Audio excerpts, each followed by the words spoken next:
one should be a bit even, I want to say, overall. Like, Mirana does have the range advantage in this case. Void Spirit is a natural mid, though, so that's something you can play around. Of course, I'm fairly certain Fate Beyond is comfy with a hero. Like, I'm sure he has played it a couple of times. Is kind of flex pick into that off lane in rare cases. You can kind of play it like that, so shouldn't be as well one-sided in terms of hero matchup as game one, series one. So this one should be a bit more even, and you do see Somnus actually starting out with 2 wards, so he's going to be planting those down. Of course, giving himself vision advantage. It is pretty important to get that done on a Mirana. Gonna be Faith. Interesting to see whether or not he goes for the early arrow. Faith, don't like, do just, it. Oh. Don't do it, Faith. He's getting close. Those are 2 observable. Faith, don't do it. The madman, he'll do it. No, he picks him up. Okay. I mean, the thing is, you're already going to buy sentries in this matchup, so like he doesn't feel the necessity to Faith. Faith, be careful. Be careful with those, Faith. They're important in this 1v1 matchup, sir. I love the confidence from this man. Takes him back. What I was gonna say is it doesn't really matter if you late and Somnus does see where you place them, because you're not gonna buy sentries. Like, you're not gonna have a chance to stay ward. I suppose you could buy sentries in a way, because you do get a bit of bonus XP and gold, but it's not like they're gonna go to the effort of really rotating around and missing creeps to actually get those wards. Yeah, nah. I think it's more for Somnus to be aware of where the vision is, so he'll know where not to camp for the arrow if he's going to go for that kind of play. Just gives him a little bit more practical information as to where to set up. Very nice block coming in from Somnus, just perfect, right on the stairs. The exact spot you want them to be in. He does go for the level 1 Starfall, so of course you're not really going to bother for the arrow. Like, you'd rather secure CS and get some early items up if you are Somnus. In fact, I dare say you could actually go through this 1v1 without actually having arrow if you really wanted to. I'm sure we'll go 1 level in it, but could opt not to if you felt confident enough on that Mirana. I think it's much cleaner when you opt to not get the arrow. Like, you don't really have any solid creeps to go for except for the range creep anyway. And just having more level to leap does give you a lot more utility and pumping out raw right-click damage, so that is something Somnus could play with. Nice thing about this matchup as well for Faith Beyond, or rather not for Faith Beyond, but Somnus. He doesn't really care too much about the Resonant Pulse because he has this huge nuke that doesn't care for that physical damage block at all. Nah. Of course, you get both procs on Faith Beyond. It's just so much damage. At max level, you're doing, I believe, about 500 damage with Starstorm if you get both falling on top of Faith. In fact, it's more than 500. So, it's essentially something more valuable than a Laguna to the face on top of Faith Beyond, who isn't playing a very tanky kind of core. Yeah, it's something that Somnus can take advantage of. Although I have to mention, Fate Beyond is really working this last hits right now. 10-2 compared to Somnus's 9-0. Much better start for Fate Beyond than you'd expect. He does a very high. He does have a very high base damage on that Void Spirit. So Somnus does struggle a little bit for now. He does get level 1 arrow, so Somnus does feel comfortable having that available. Can always go for the leap into the arrow, into the Starstorm. Pretty standard combo for the Mirana. He's got to be careful. He doesn't have any real regen available. He's just got that ring of regen. At least Somnus, he has a Fairy Fire and Tango up on the Mirana still, just in case things get a bit spicy. And he will bring another sub up, brings the wand out, brings the Mango out. Faith Beyond does not care for regen. He doesn't need it. He's got tangos and a stick coming out, so he's gonna have a little bit of regen. Nothing like Somnus though. Somnus definitely having just a lot more leeway in how long he can hold this lane. And as long as he applies that harassment onto Fate Beyond consistently, at some point the guy is just gonna have to burn through his tangos real quick.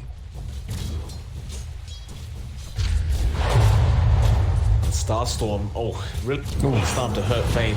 And in fact, he might die right now. Arrow connects. He does get dissimilate off and tries to get A through, and it does connect. Oh no! Oh, Faith, and the buyback immediately. Thomas is not happy. Oh, that's GG. What a play for Faith Beyond. Oh, man, just wow. a really good. Just a really good placement for that Remnant, punishing that aggressive move forward. Somnus not playing cautiously enough and gets punished. That will give EHOME a bit of a, well, at least they get to pick what.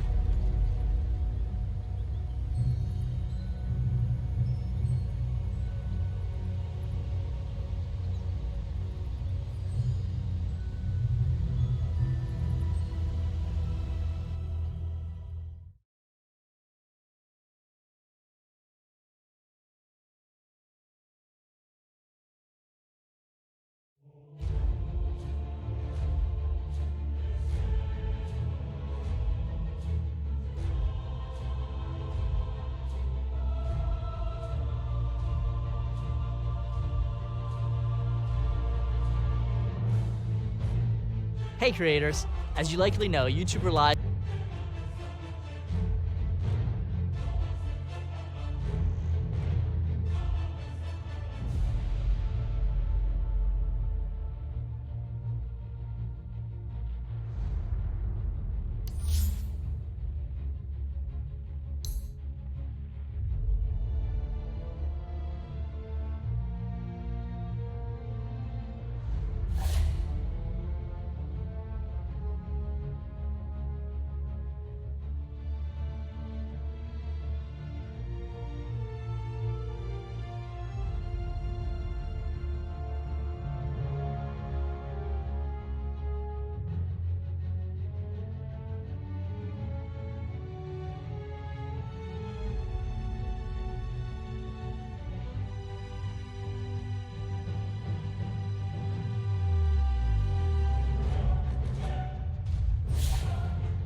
Dire team ban.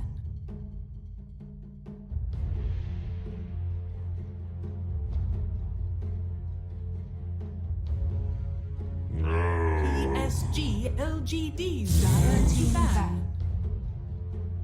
PSG.LGD's turn to ban. Dire team ban. PSG.LGD's turn to ban.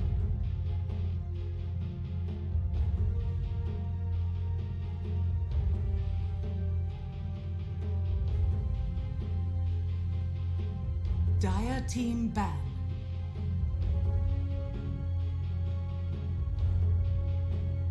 PSG.LGD's turn to ban.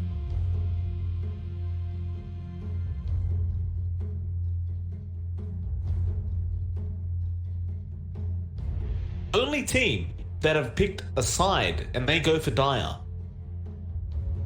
Yeah, that's a strange one, I would say. I think they might be a bit more used to the farming patterns on the jungle there. Like, they could be taking advantage of that fact, although I believe Radiant tends to actually be easier to stack up for the sport.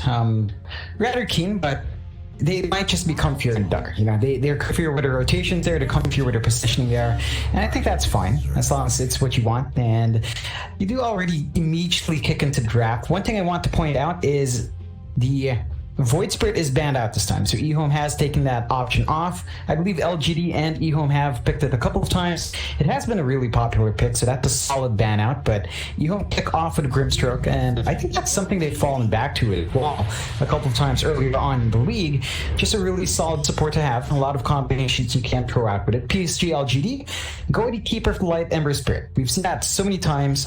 Still a really potent combo despite the nerfs to that Keeper of the Light, and it does okay in the lane, but it's really down to that team fight situation. When you can drop the Will-O-Wisp, the Ember can play around that potential control there really well. 5 seconds. Man, I gotta tell you, you brought up the point where you said the Void Spirit was played by both teams, but man, if you watch Somnus play this hero, he does some amazing work. Like, every Remnant connects. His positioning's always perfect. Excuse me, what is this? Skywrath Mage comes out for EHOME. I like it. Into the Ember Spirit. This isn't a hero we get to see very often, but with the Grimstroke, double Ancient Seal. Ancient Seal, of course, very nice into the Ember Spirit, who doesn't quite enjoy that. And you do now also, if you did want to go down the route of Rod of Atos, you do have someone who does kind of thrive on that island. Yeah, it's quite potent for the Grimstroke, I think. Again, this is one of the only times you see that Sky is with either a Legion Commander or Grimstroke. So you've got the Grimstroke this time around, is really potent in that situation. Of course, up against the Embers, the silence is excellent. You do have to worry about the squishiness of that Sky. So you're going to want to keep him protected in the back line. You're not going to want him to stand in front, have him be follow-up to catch an Ember off guard. Of course, you can kind of itemize around the Ember to counteract that. I believe a Yule should get the job done, at least purge off the silence, and Ember Spirits can still build into the Yules, so that should be a consideration there for LGD if it becomes an issue. Right. I'm just very intrigued to see the Skywrath come out, though. It's just feels like it's been so long since Skywrath has been viable at all, and I suppose if one team was going to go down this kind of draft route, it probably would have been EHOME. Tend to run the more unique draft, I want to say. Still, final bans come out. EHOME, they do end up going for the Terrorblade ban, and PSG.LGD will respond with the Faceless Void. Just fair enough, you don't want that Skywrath plus Void combination.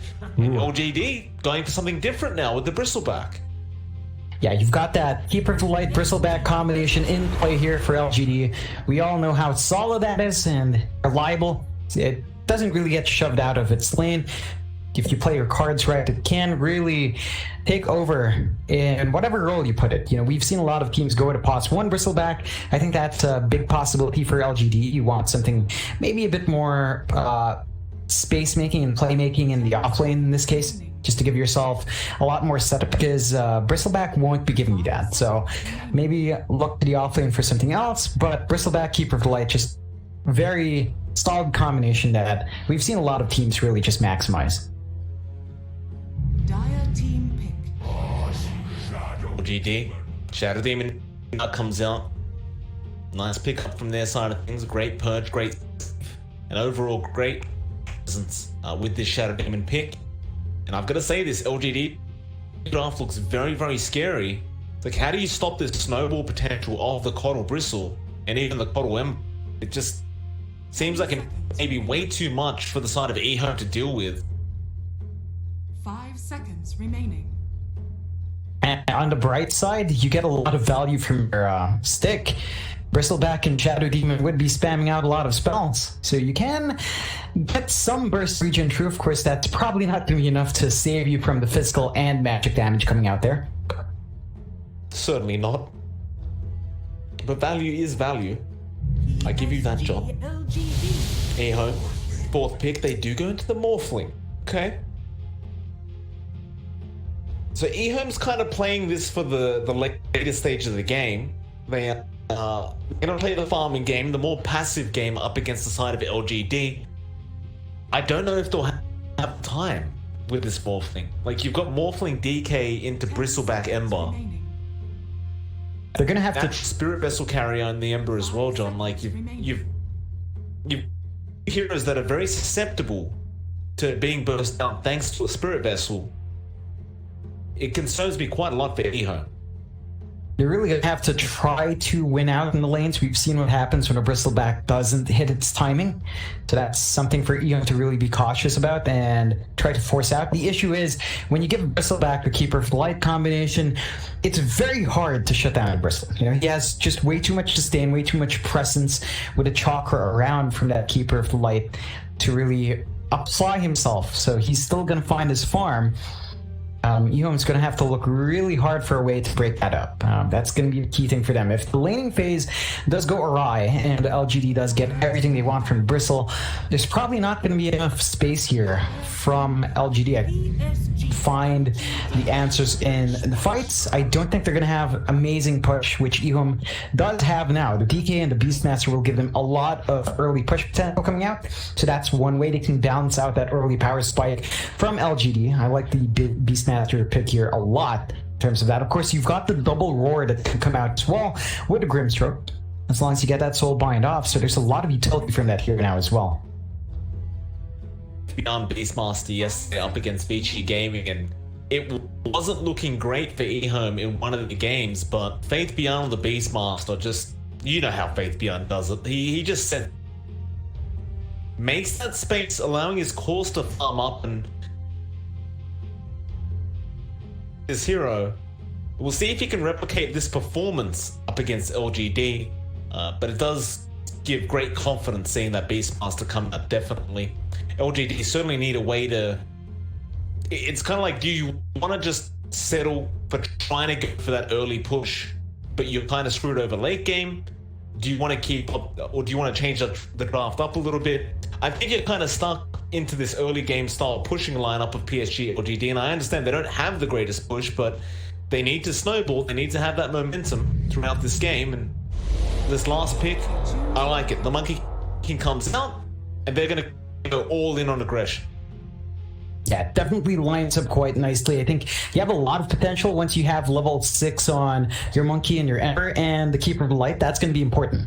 The levels for X Nova has to come out fairly quickly. You want that Will-O-Wisp up and running as soon as possible to maximize your control in these fights. That's really all they have for control. Like, you have the stun from Somnus, you have the chains from the Ember Spirit, but to keep them in a place for a very long time, that big team fight control you need in the wide AoE, it's only really X Nova's Keeper of Light with the Will-O-Wisp. So they will have to somehow give him a decent timing into the 6. I'd say you don't want it to be waiting out past 12 to 13 minutes. So if he's behind, probably prioritize him for the first book. Otherwise, LGD has some very strict timings here. They can't afford to really taper off too hard. EHOME has a lot of burst potential that can really eat through that Monkey King, and even the Ember Spirit is kind of susceptible to these stuns that EHOME has. So they really have to hit their stride here early on. Should be, again, very straightforward when you do have that Keeper for Light Bristleback. They're going to have to really make sure that combination works out well for them. Time will tell whether it does. We should be going to the game very soon, and here we go. The beautiful X-Nova, the majestic Keeper of the Light. See Q on this Skyra. This is one person I really want to watch out for in this game. A little difficult to understand what to expect from this man on this kind of hero. Of course, we do know in terms of laning stage, he's going to be very, very frustrating, just forcing arcane bolts constantly. Even that concussive shot can deal quite a bit of damage as well as the slow. And you know, EHOME, if they did want to, John, they do have a very, very strong lineup for an aggressive tri-lane right now. Like, you've got 3 slows essentially. Nobody's moving if Stroke of Fate, concussive shot, and the balls are hitting you. Might even try for a first blood now.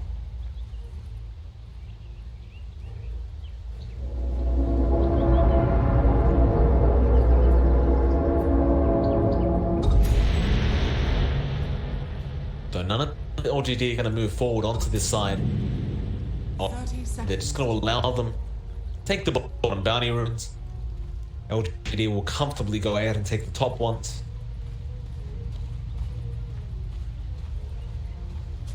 Should be a fairly even start. No to rush it if you are either side. Yeah. Neither side's really looking for that early aggressive start, I think, for the bounty rune specifically. With a bristleback, you'd want to expend that in the lane, and I think this matchup is probably one of the better ones to mitigate the impact of a bristleback. But you toss Sylar up top on Dragonite, so he has a lot more durability to last through those early levels of the quilts, so it's going to be much harder for LGD to shove that top lane out. They are going to rotate Y up, so you're going to have him there to really ensure Sylar remains safe throughout this laning stage. Not going to be the safest matchup for the Grimstroke either, but you got to just take what you get. Of course, Y is going to be on the Shadow Demon to make sure Old 11 does remain safe on the Bristle. Y, Stroke of Fate for 2 of them. I suppose if you were going to expend a lot of mana with those Cruel Sprays, you may as well do it now, while Sylar doesn't really have any points in Dragon Blood up and have that armor to worry about. Quite quick disruption, just to ensure he gets the creep pull off. Old 11 will remind him not to go too far as the Grimstroke, as he is looking to punish with Cruel Spray. Are you getting lag, John? I'm getting a bit of lag in this game. No, it's looking fine from Southeast Asia. Okay, that's just me. That's great. Yeah, how that line is sometimes. Yeah. I'll reconnect if it keeps up, or if it gets any worse. Australia to China, not always the most stable connection. I have to say, I am a bit surprised they didn't go for the Keeper for Light with the Respecture. Level 1 keepers tend to go for that Blinding Light, just to dissuade any harassment. I suppose this does work out better for Chalice. He is getting a lot more from his lane this way, as you can't really harass out the Ember when you can't hit him. So it is paying off there, but you are losing out in the potency of only 11's purple. Like, Sylar is very comfy up top. Fate's getting very low, and he's getting denied out quite a bit as Concussive Shot comes in, but look at the damage that Fate has to take. And Sleight of Fist is really continuously going to be on a very low cooldown at this rate. Meanwhile, chat, we should have a look at the mid lane. Nothing to say is forced to be up against Somnus on the Monkey King. And Jig, of course, is quite easy to proc on the Morphling, especially considering he doesn't have weight on yet. Somnus is starting to overtake the lane quite a bit. 40 and 5 to Monkey. Harrison, there's 8 and 2 on Morphling. I think they really expect this lane to work out for EHOME. I think they've just kind of accepted that they did have to shift it out. He's probably not going to have any better of a time against Bristleback, so this is the best they can do. Salvage that top lane and hope that they can at least find a little bit of farm against this Monkey King. I have to say, LGD has definitely set themselves up quite well with how they've run these lanes. disruption coming out of the FY Sylar, getting blocked up a bit. FY 3 Shadow Poison stacks. Should be able to find the 4th, and the 5th would basically guarantee the kill. I know they will find it. FY does get first blood on the Shadow Demon. That will be Sylar going down. So, and maybe another aggressive move. In fact, never mind, Blinding Light did knock Sync away. you got a really early soul ring up on Old Rule now, so he basically has no mana issues, right? He's gonna be able to spam up the cold spray as much as he wants. You don't really have the options there yet from EHOME to kind of spam out their own breed fires much on the Dragon Knight just yet, so that's going to be a massive opening for LGD to kind of take over this lane, and that's exactly what they need. They need to really get their Bristle up and running super quick. They've set themselves up to get that done in a fairly good manner for themselves.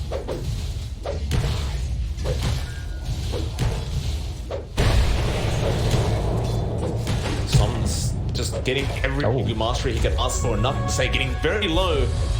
Is not able to finish off the job, but I don't mind this. Like, nothing to say he's just getting nothing out of this mid lane, and well, currently Somnus is about to double the last hits of the Morphling.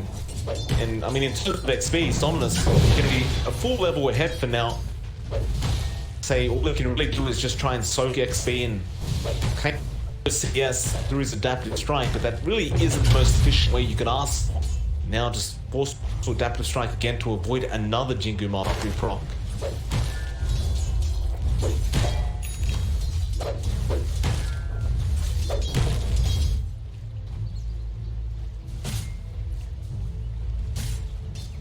This is really going to be a slow start for Nick and Say. I'm not sure what they expect his timings to be like. Like, Somnus is really just going to shut him out of here.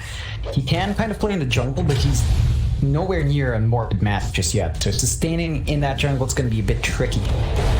Say they're going to make the jump now. FY has rotated on the Shadow Demon, and he's got no waveform available still, so all he can do is Strength Morph still. Shadow Poison's being stacked up. FY just standing around for some reason, but he gets 4 stacks. That's going to be enough, and he claims another kill as Y will run in with the Ink Swab, but doesn't really connect. Does get the Stroke of Fate with the concussive shot, but can get in range for the Arcane Bolt. Q still trying for it. I don't believe 1 will be enough. No. Definitely not. FY will be perfectly fine. Gonna be a 2-0 for LGD for now. They're just looking great. Every lane has been won by LGD at this point. Like, EHOME are finding nothing. Yeah, they've really worked their lane matchups quite well. Even with the shift out from EHOME, it's not quite enough to mitigate that disadvantage. Like, yeah, nothing to say on the Morphling is doing better than he would against a Bristleback, but it's not much better. It's still pretty dismal here for EHOME. They're gonna have to try to buy some time for this Morphling to really play catch up, and we have seen what happens when your timings are off as the Morph. As long as LGD maintains that aggression and maintains some vision in that jungle, the space is going to be very hard to find there. FY, another rotation here onto Sync. Might get the disruption range.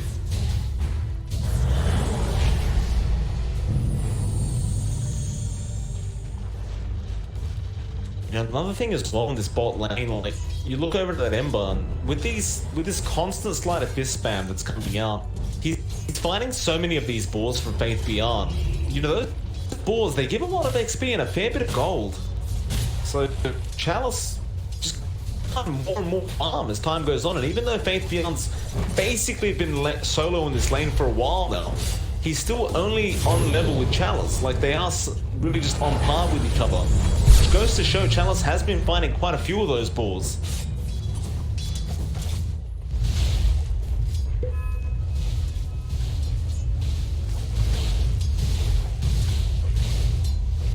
I mean, he's actually prioritizing the boards over getting harassment damage on Faith Beyond. Like, he doesn't care about Faith Beyond staying in lane. He wants to eat his creeps. In fact, I think he wants Faith Beyond in lane so he can find additional farm. That's free gold. Why not? keep him here. In fact, they'll go now. Blinding Light not back on Faith Beyond, but Remnants are up from Chalice. Faith, he's about to hit that level 6 mark, so he could get Raw too, but he needs a creep to die, and he finally does get it. He may have to commit though, no. Remnants away from Chalice, and now Chalice strikes Somnus with a great rotation. Sylar, he may be a sitting duck, but there's no mana left on Chalice. They got the kill they wanted. I think you're going to be happy with that if you are LGD. Definitely. They got the hero to really back off. It looked like he could have turned Roar. Unfortunately, the Ember Spirit is a bit slippery, and Somnus was right in time before everything could be done. So again, LGD just setting the pace of the game, really dictating the engagements, finding all the kills they want all over the map, and they are just finding a lot more in this laning phase. Like EHOME, they're 2k behind already at 8.5 minutes in. They've got a lot of ground to still cover. They haven't switched lanes. Sylar is going to be playing in that bot lane now as a DK. It just feels like this response is a bit late at this point. Like Faith Beyond can be up top, but up against a Bristleback, I think he's going to enjoy those boards as well. Yeah, absolutely. They get more stacks up.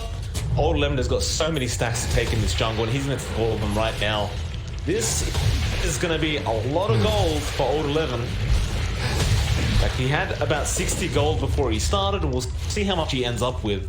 We can't forget in that recent patch, the neutral creeps gold bounties got buffed though. Nice stroke of fate from White. They're going to try contest. It'll be huge if they can take quite a few creeps off. Looks like they did get a fair few of them. I believe they may have gotten a big creep or two off Old 11 there, so great rotation there from EHOME.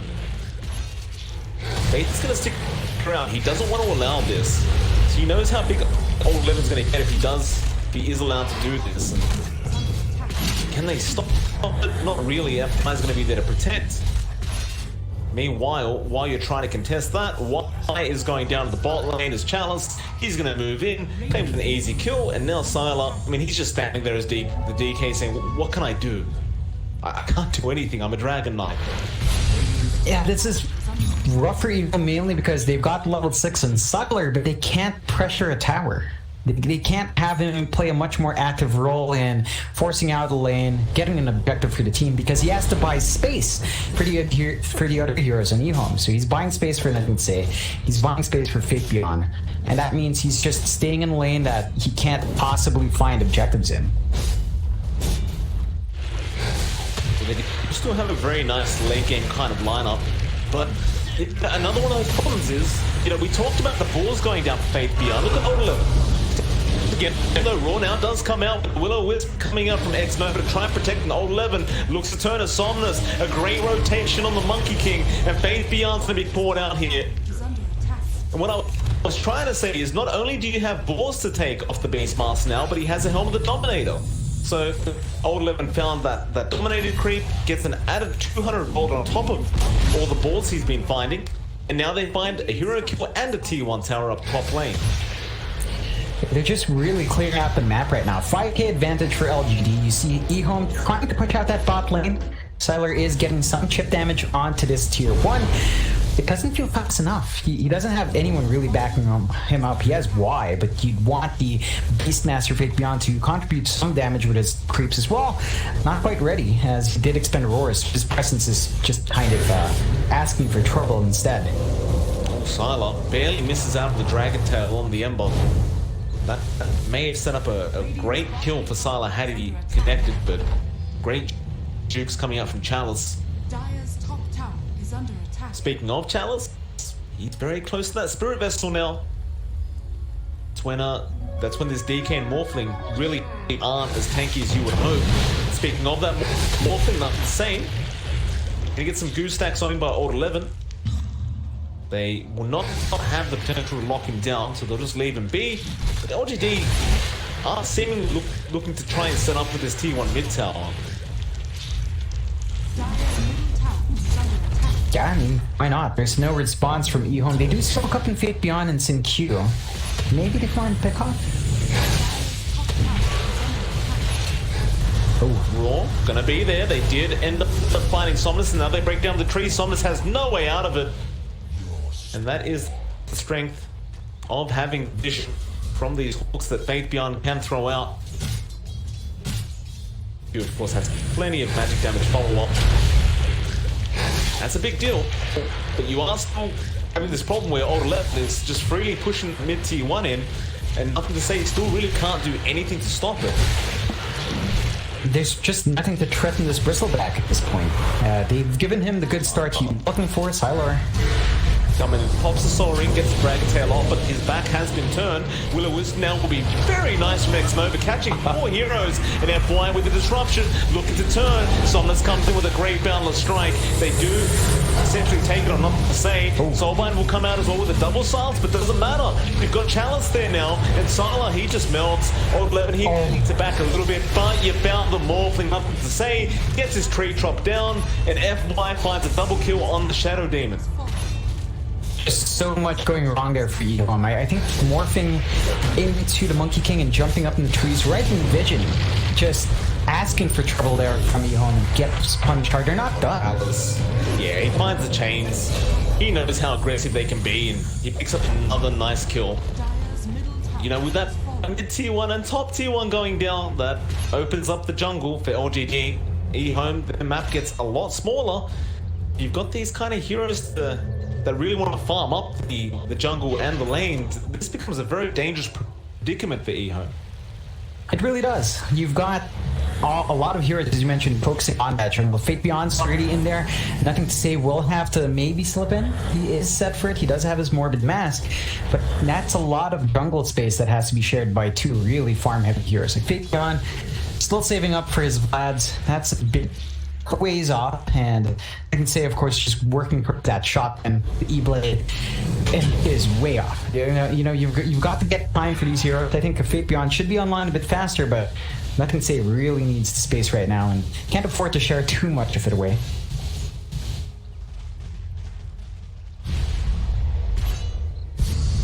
That's why waters rise.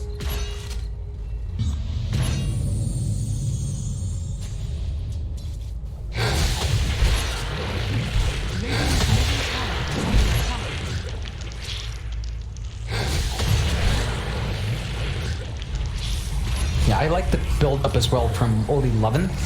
He's working straight into a Lotus Orb. In fact, the fight. Yeah, they're gonna get started, and they found why.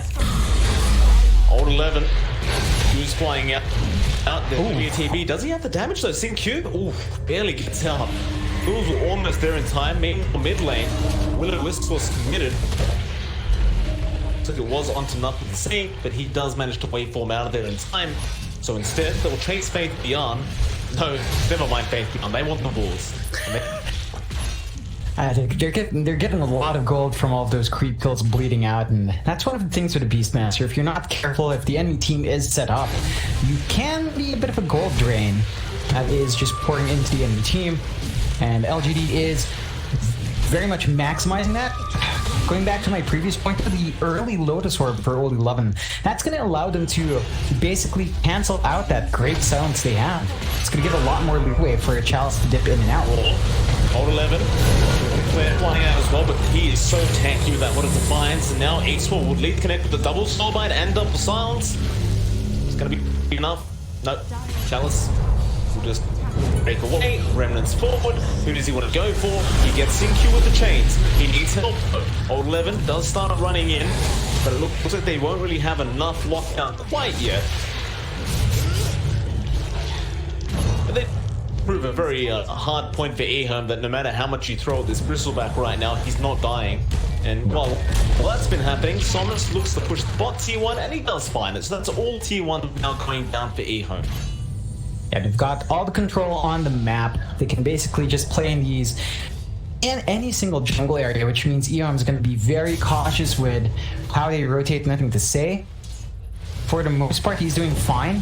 They've got decent coverage, and of course they've got the Hawks to play with, but the map is shrinking here for EHOME. The network advantage heavily on LGD's side, 9k, 17 minutes in. A really big lead for LGD as they set up on this mid-tier 2.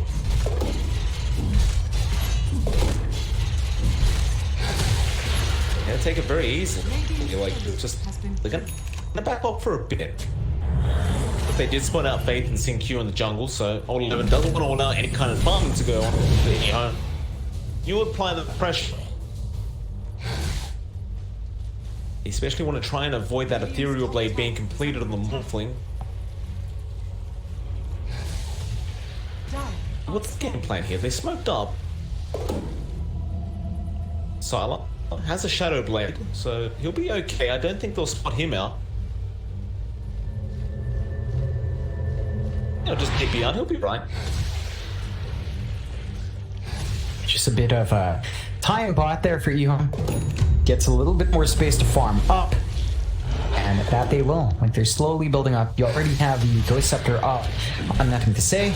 Has about 1,400 gold left for the Eagle Song, so it's actually not too far behind. He should be able to hit it at relatively decent timing considering his laning status. And that might catch LGD by surprise. They haven't really hunted down that morph in the past few minutes.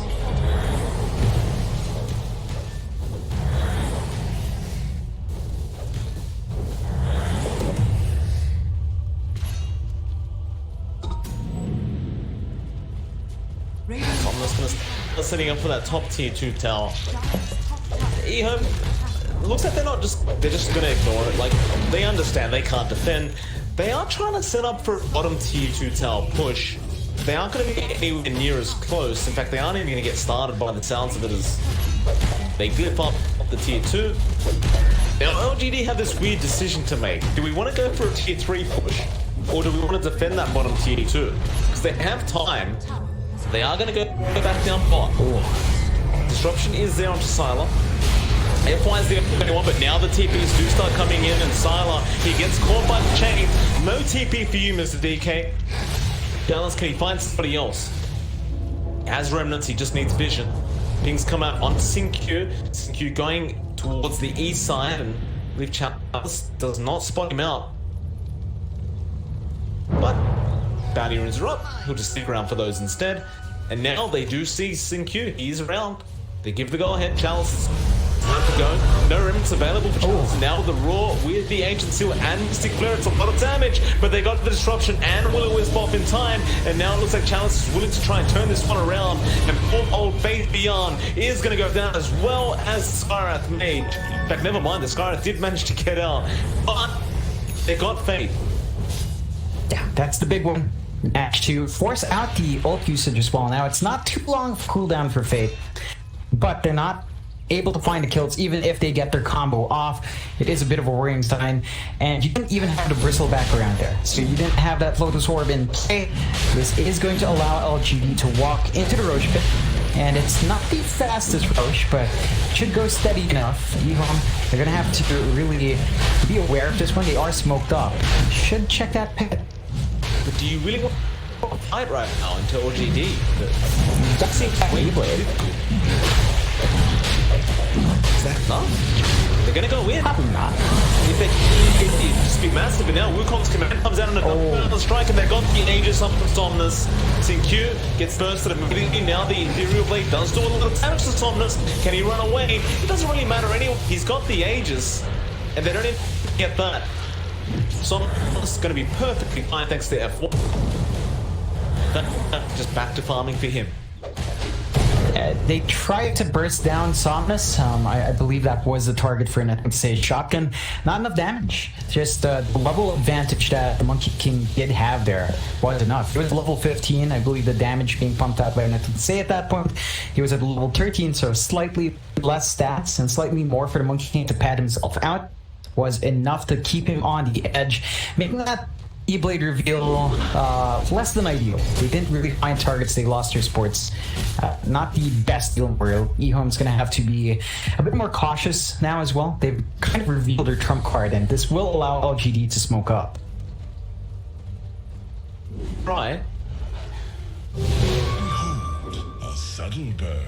Oh, Nothing to Say. He knows he's being chased down right now by Somnus. Somnus looking a little bit like Thompson as he jumps through the tree line, but he gets answered. Now Chalice comes in. A great Will-O-Wisp from X-Nova, forcing White back into it. And Nothing to Say. All he can do is strength morph, but there is no help coming. FY cancels the TP of Y as well. And it's 2 more kills for the side of LGD. EHOME, they're still trying. They're at best. They at least find the courier over old 11, so Assange will be denied from the bristleback. That ends hard with the completion, but he's really gonna mind too much. He's doesn't really seem like he needs it right now anyway. It would have been nice to win out these fights much easier, but it's not necessary. As you mentioned, they're already fairly ahead here for LGD. The damage is just not flying out from EHOME fast enough. They haven't been able to take any fights as 5 as well. The past few fights have been a scattered set of skirmishes for EHOME, whereas LGD have been sticking fairly consistently as 5. They bring all their heroes down, they catch EHOME split up into groups of 3 or 2, and clean up from there. EHOME needs to try to play around saying that he has the damage out. It's just to split up their forces, split the farm up, and split their efficiency on the map. You see Faith Beyond, he's pushing that tier 2 up top. It's just not fast enough. They'll get nothing. 2G branches being placed, in fact, multiple being placed. Is that putting it good up. He does have a haste from the bot lane. Sylar gonna BKB TP out of there. He will be okay, but I can't say the same for Faith Beyond, who has been put out again by Somnus. He commits raw, it will be to no good. That wasn't. It doesn't mean anything if you can't have anything to follow up with. Oh man. And why? Sticking around? He is. That'll be easy primal, more Somnus. Ghost Scepter going to be there from wide to slow it down a little bit. They avoid the ink swirl. Boundless Strike will be there, and all 11. Oh, gee, branch is nice, but it's, I believe that was actually the Grimstrokes. Yeah, it was. Yeah. Just trying to block vision, but it doesn't mean anything. No. It's a good attempt. In the end, LGD still running away with the game, right? This isn't nowhere near close. It's 17-1 in 5 minutes, and 11k advantage for LGD. Now, because LGD has so many kills under their belt, there is a lot of potential if you actually do find 1 or 2 of these big heroes. So you want to try to get a kill on 11, but he's just such a tick target now. Sylar getting jumped. You thought you could get an easy kill on Next Nova. That will not be the case, and that was BKB and Shadowblade committed underneath the Sentry Ward. That will bring his BKB down to 8 seconds, and what's been 2 defensive uses of the BKB so far is really not the way the DK wants to have to use it. LGD getting closer and closer now to being able to go off that. Poor old Y has no way to get away from old 11. He does Ghost Scepter at least, but Lotus Orb comes out. Nothing really affecting this bristleback. They get silences off, but he just doesn't care. Yeah, he's doing this push by himself for the most part. He found that kill by himself inside base. So they forced to fortify. That should stave off parts of the push, but Aegis expires as well. I don't know if that fortified.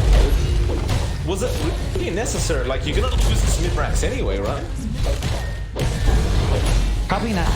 Definitely not, because again, they just don't have a way of getting into these fights. You can't burst all the 11 down. You need to reach the back line. You have no way of jumping that back line as well.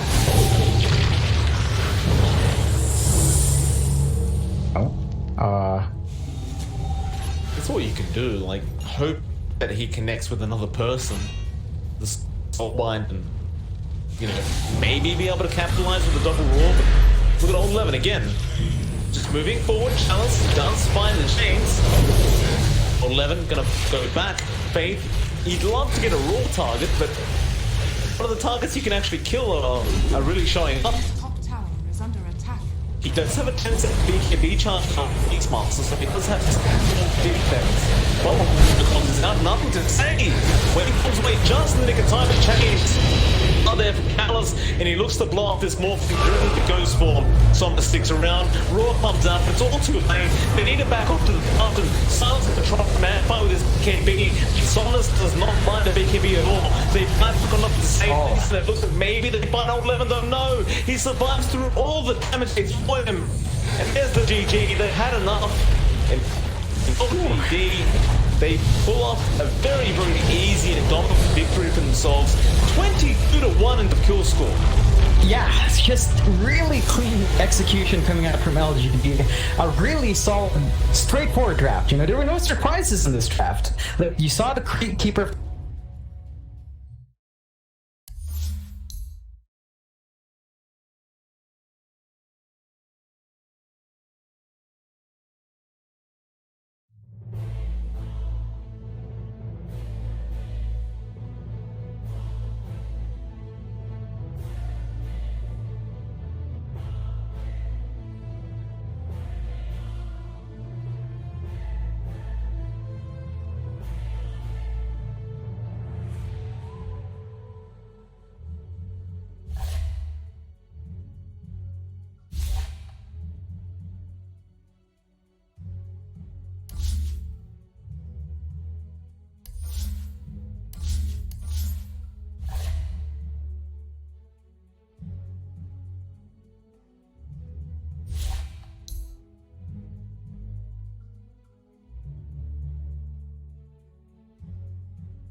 Radiant team ban. PSG.LGD's turn. PSG.LGD's turn to ban. Radiant team ban.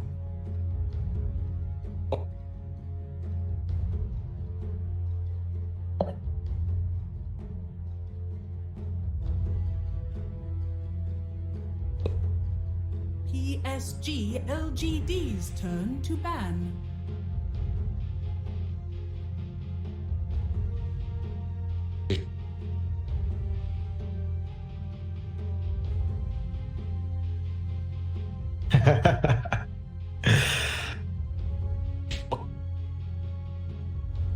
Radiant team ban. I think they've got to shake up their draft. They got caught in a bit of a trap. They went for the Morphling. They couldn't really slow down the game enough. They tried to swap the lanes out to mitigate the exposure of that Morphling to the Bristleback. Didn't work out. The mid lane matchup was just as bad for that Morph. I think they've got to watch out for how they pick, maybe have a bit more of an open draft if they want to react to what LGD has and not lock themselves into a sort of awkward situation. They have to play a bit of a faster game as well. LGD is not the kind of team to sit back and allow you to farm up if they know you're going to be taking it slow. So you have to be able to respond to that aggression that LGD will try to pump out, and we just didn't see that from EHOME in Game 1. They do ban out the Bristle Cottle, so that combination's not going to be there for LGD at least. What's the way?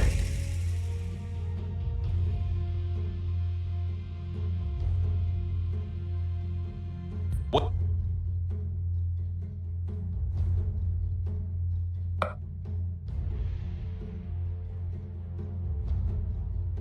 No. 10 seconds remaining. 5 seconds remaining.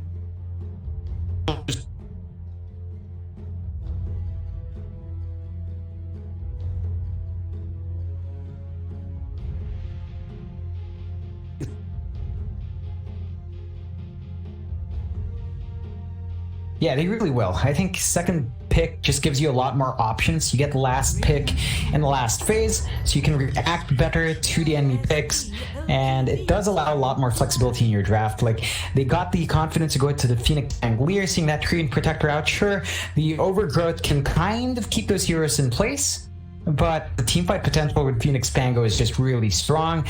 EHOME does go into the Ember Spirit. That wasn't banned out, and we know how much potency the Ember has. He's had for a long time, not just in this patch, but, you know, he's been in the scene for a fairly long time. Very stable core to have. High mobility, works out quite nicely, good damage early on. Hard to really bully out in lane. So EHOME fall back to that safe Ember. They've got the Tree to try to win out one of their side lanes as well, and give some global healing if they opt for the early levels in that living armor. But I think overall, I'm glad to say LGD looks a lot more confident with their draft. Yeah.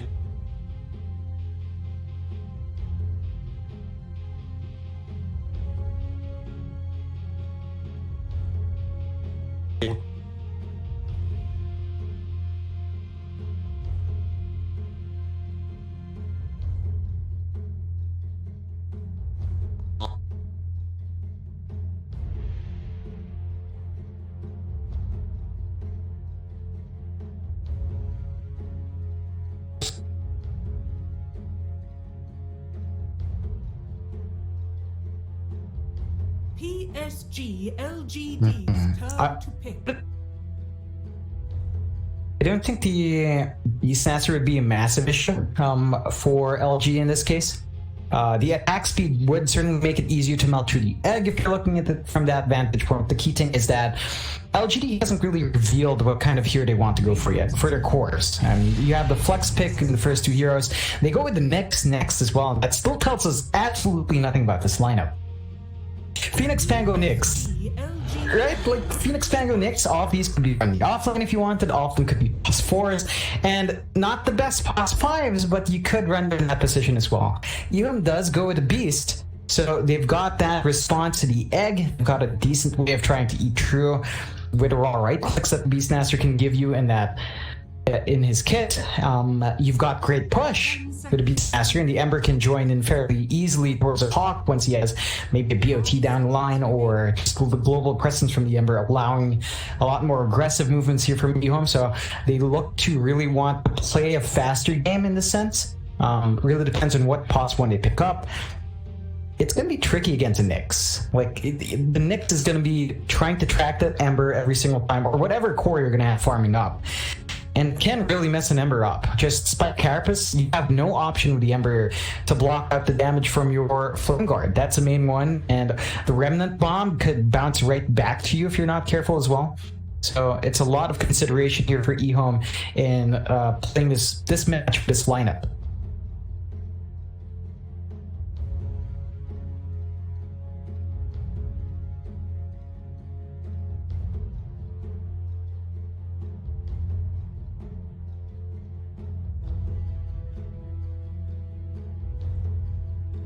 Radiant team pick.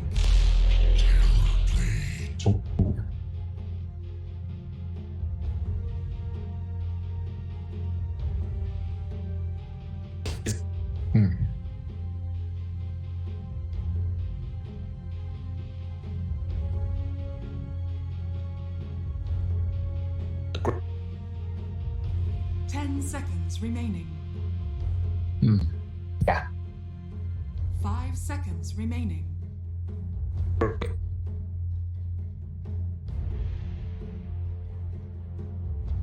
There is a window for the effectivity of that Terrorblade in lane. That's something EHOME can play around. The moment they know Metamorphosis is down, that's when Fate Beyond can play a bit more aggressive on that beast if that is the lane matchup.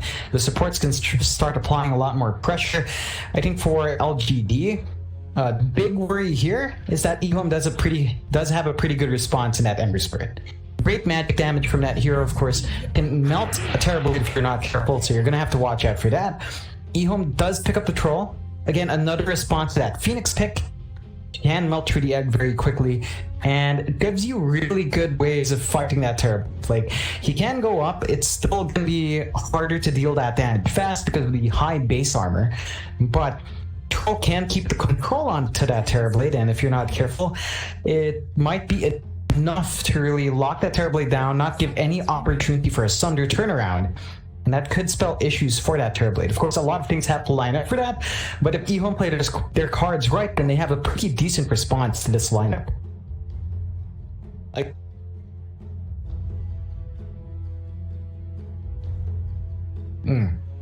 Radiant team ban.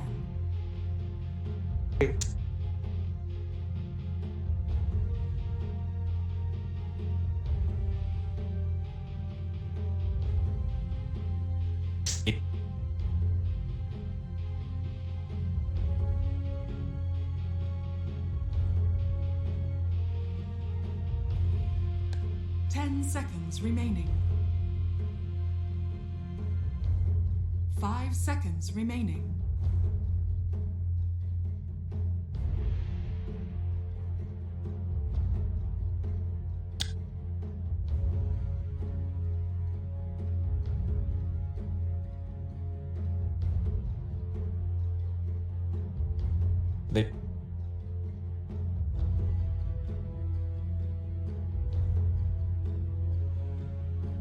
You want something that could give you a little bit more in team fights. Like, you have the Pango Phoenix, perhaps something that can really just lock people into an area. I guess the Puck kind of fills that role. I don't like saying Puck a lot, but I think it fills that role with Dream Coil. You also have, I suppose, the Storm is a viable option here. Nothing. You only really have to worry about the Beast and the Treant, but beyond that, they're going to have to expose one of their ults to lock that Storm. So you could in and out fine if you want to go for that option. I don't think it would line up too well. It can be farm intensive, and you already have the Terrorblade. You'd want something that kind of comes online and snap. Maybe Dragon Knight would give them some push. That's something that can put a Terrorblade nicely. So it's an option for them. Of course, that's a pretty good way to burn through those Beastmaster creeps as well, if you want to go that route. Wait.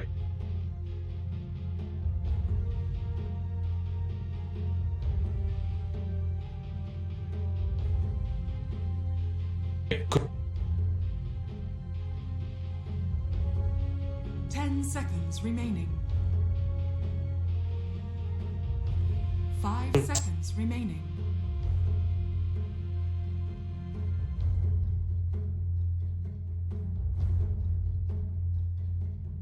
PSG.LGD.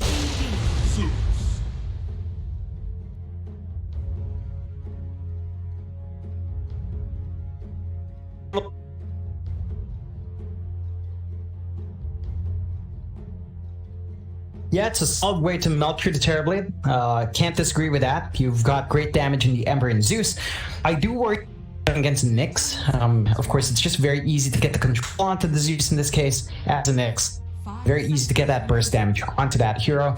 Then again, the Zeus has decent ways of tracking the Nyx once the Vendetta's up as well. So it's a bit of a back and forth, but LGD close out with the Invoker.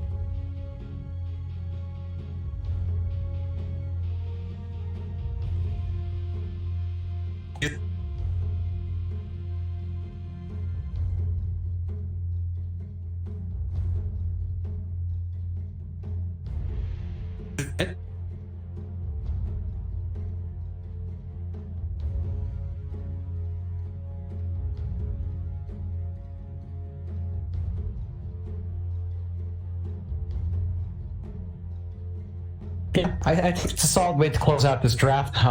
You will have to worry about perhaps early rotations from EHOME. That's one way to really punish that Invoker at level 1 to 3. He's vulnerable to basically just any support walking up and stunning him, so gotta watch out for that. That is one way for EHOME to win that matchup, but once you ride through that early phase, by the time you hit level 4, you should be able to sustain yourself there, and Somnus should be able to. It would be great to see. I think the Invoker does line up with the timings on every other hero on LGD. It can buff up the Terrorblade as well if you want to go for the Alacrity later on, but just looking at the time you need to buy for that Terrorblade, Invoker can join these fights very early on. And all the heroes on LGD really just need the XP. I guess the Pangolier is probably the one hero that would need the most farm out of him. Even then, it's not that much farm. They can be very effective by just putting all their eggs into that Terrorblade, and that is going to be the biggest target for EHOME. Just try to make sure the Terrorblade can get that space.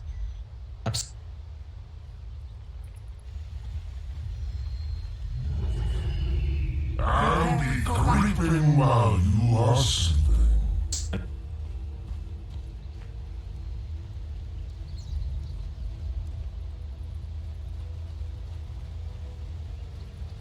But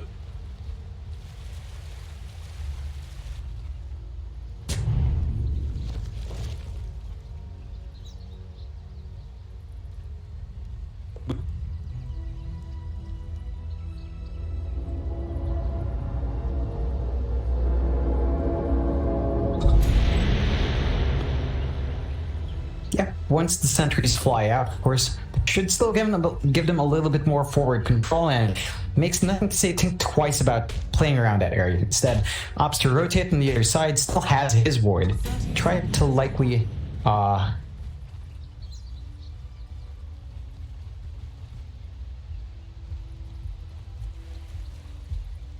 yeah, I mean you can damage your ward. I guess, yeah, they take away the gold preemptively, so why does waste the sentry? That's one way to bait them in.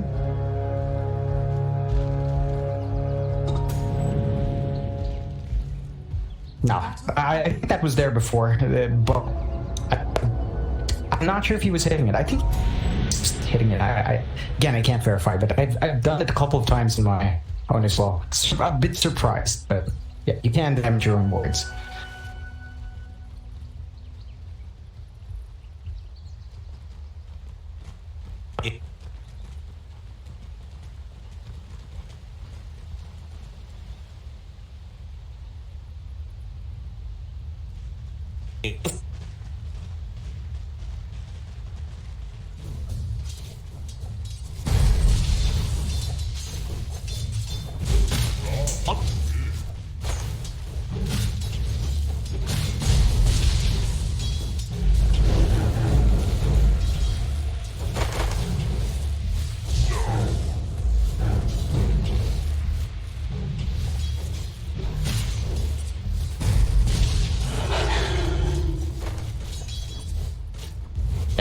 it's just a constant nuisance for Chalice, copying the hits from some Q, and it's just a steady harass you can expect from the Zeus, of course. Once he does run out of mana, it's gonna slow down just a touch. He does have a clarity, but Nova will probably look to try to cancel that out later on.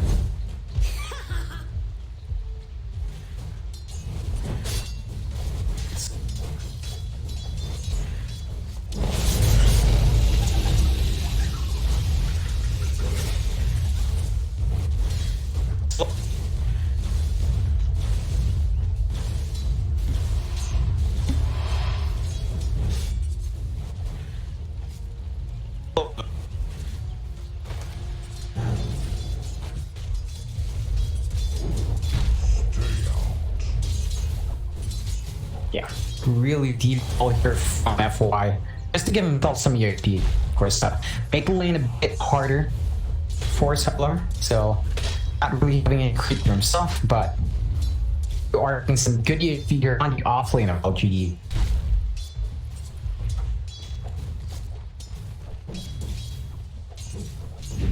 So.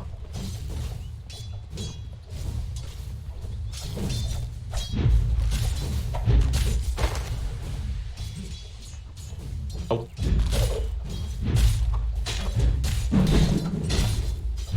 Oh.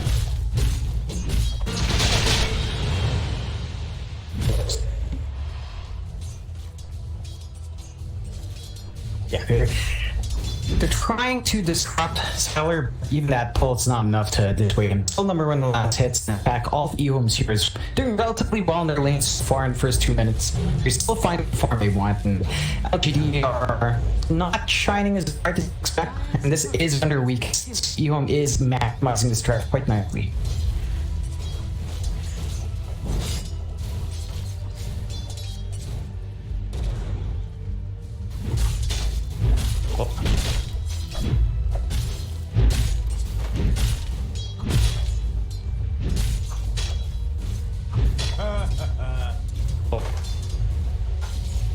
Dire's courier has been killed.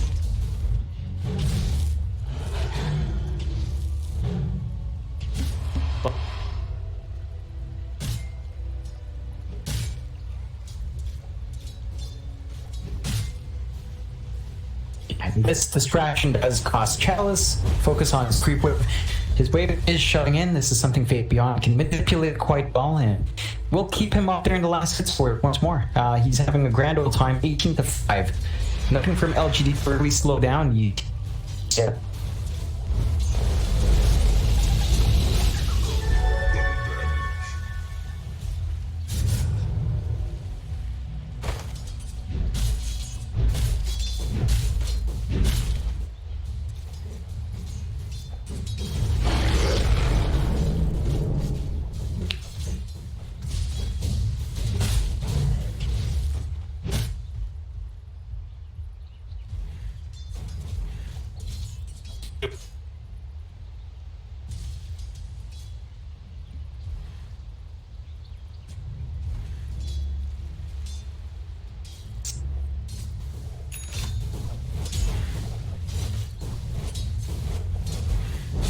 Dire's courier has been killed.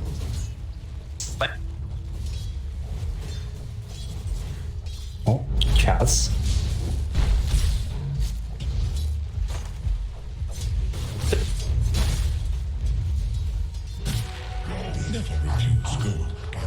Yeah, I like the effort here. I like the earlier game aggression coming from EHOME. It is paying off. Like, they're not finding kills. We haven't seen first yet, but the farming is definitely disrupted. LGD's farming pace is not keeping up with EP right now. It is still fairly early on, but EHOME has a solid 2k lead, sub 10 minutes in. That's a really good start for them.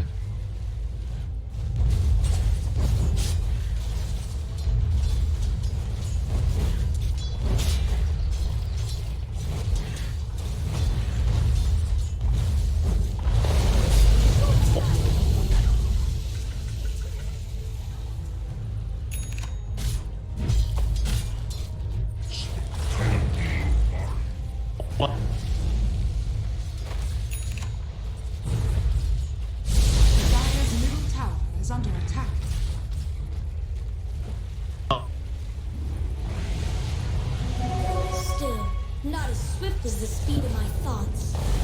Oh, nothing to say.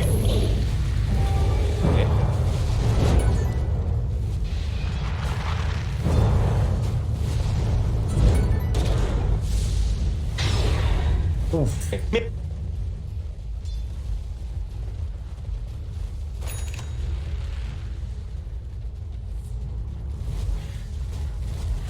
Zombie is. Huh?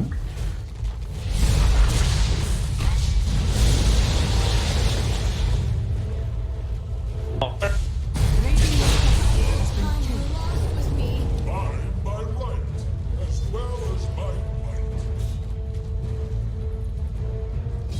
We managed to finally find just a bit greedy if I played it from Somnus, thinking he was safe and gets punished for it. For that to give nothing to say, a lot more space down mid to kind of try to even out that last hit. The only real lane where LGD was kind of picking out the lead was this mid.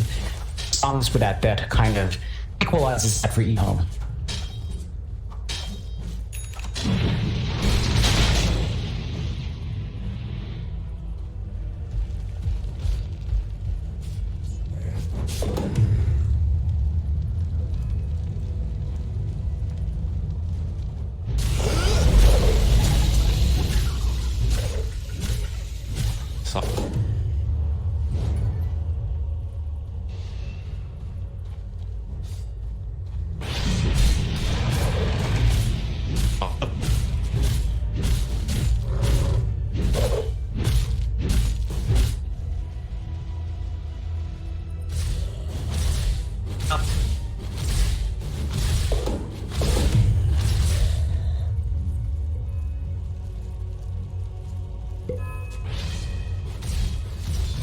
But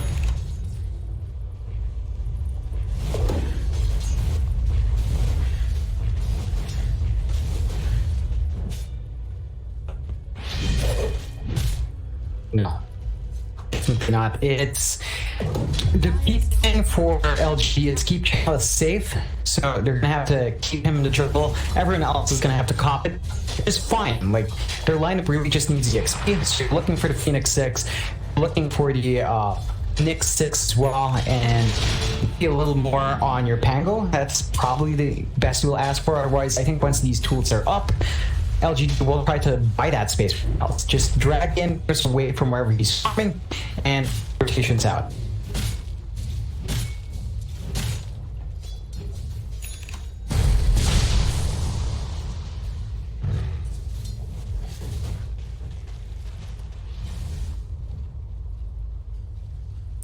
Something to point out as well, like did go for the early Necrobook over the Dominator.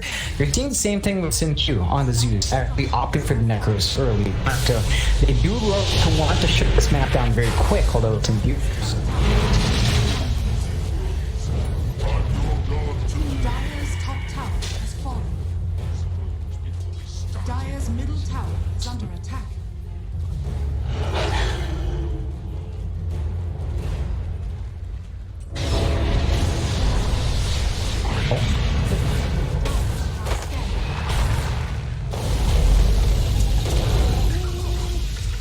Oh. What? Radiant's bottom tower is under attack. Never refuse gold. Oh. Holy oven. Lord mid spin.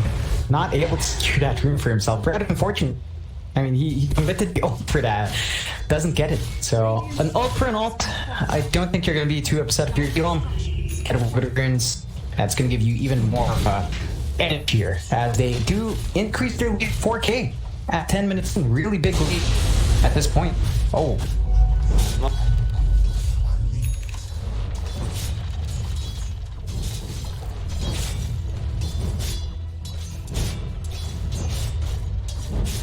Radiant's middle tower is under attack.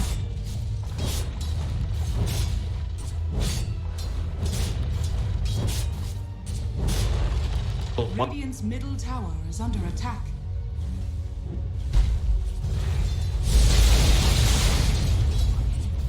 Yeah. He queued it up where you're on. does rush it. You saw Leon rush the Necro once before the Dominator. Sinq does have his Necro one now as well. So they're just looking to shut down this map. But all the Suns don't really have the greatest way. I mean, you're going to have to depend on only Lovin to clear this out. And I suppose Invoker can lift the work, though quite at that point, but you can kind of step that down. But the potential for EHOME's push really skyrockets with a kind of investment in the itemization.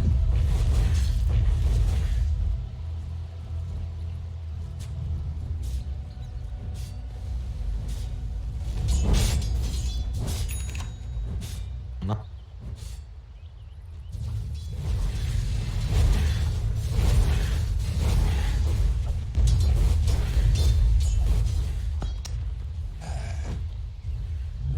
Dire's bottom tower is under attack.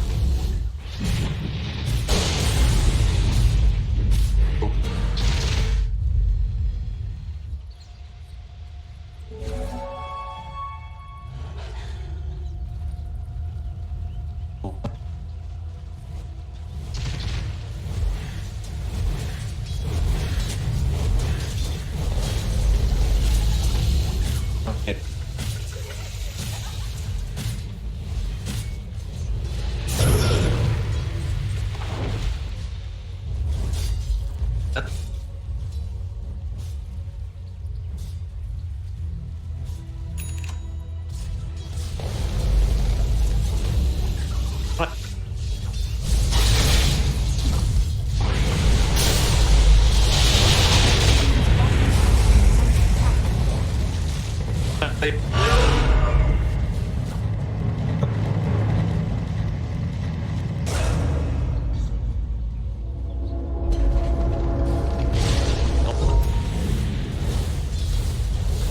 Radiant's bottom tower is under attack. Dire's middle tower is under attack.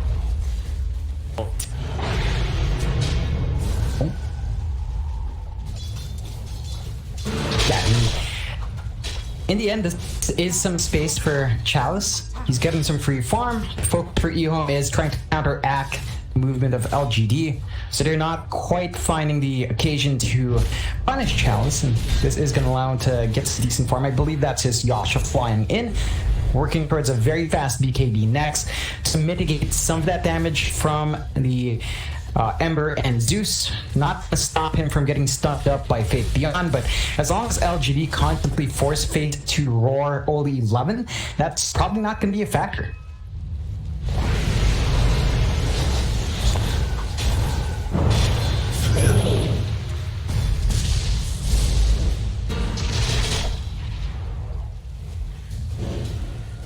Oh.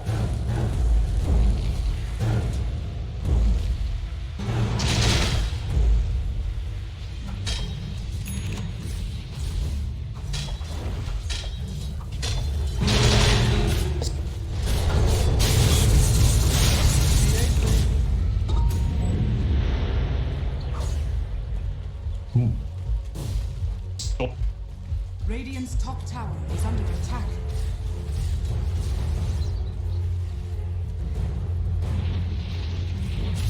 Okay.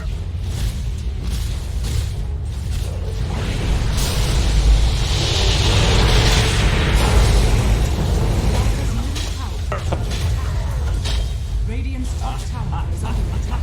Dire's middle tower is falling. Radiant structures are fortified. Yeah, they managed to get the tier 1 mid for that, so they do get that key target, which will open up this jungle area for LGD. I don't think you're going to be too upset with tier 1 top. You are kind of thrown off by losing your troll, so that is a big kill there. And Fate Beyond, ooh.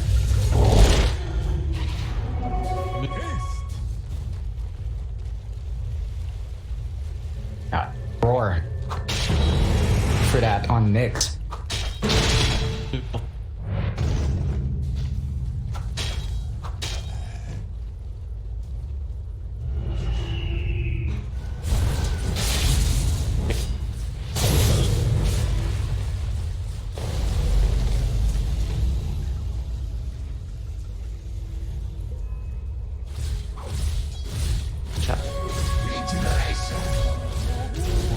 No. Yeah, he's been saving up for that one since the Yasha. So he's just going to go straight to the BKB to mitigate the damage of the Zeus and the Ember. Of course, he's still going to be a potent target for Roar, but Fate Beyond has been forced to use that on the Pangolier for the most part. So there's some space for him to still get a lot of value from that BKB. You're going to have to bait out the Roar use first, and then Chalice can come in, clean up, not worry about the magic damage that will pour out. There's no one really in the team to build into a pipe or anything like that, so a straight BKB is the only thing you can rely on for Chalice to survive.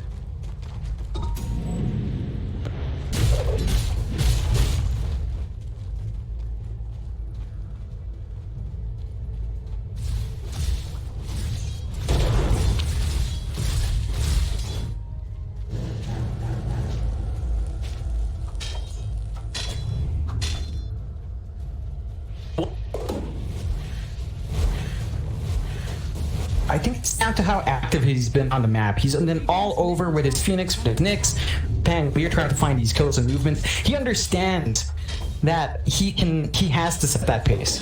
He has to buy the time for the Terrorblade. So he's caught the short end of the stick for Chalice, which is perfectly fine. Like, he's still making work happen. And once that Spirit Vessel's out, I think he's gonna be able to do what he needs to do with just the items he has on hand.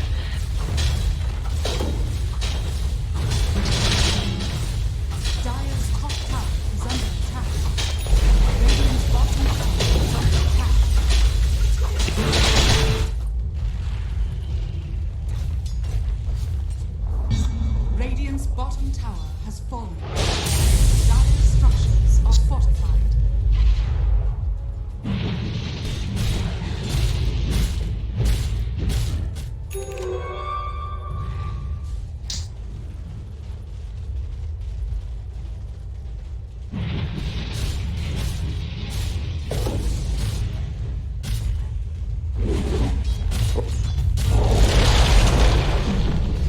Cool.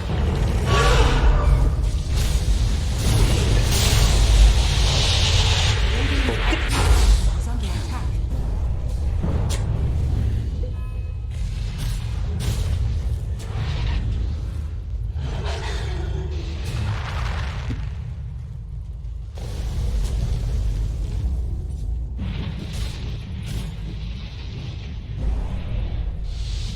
Dire's middle tower is under attack.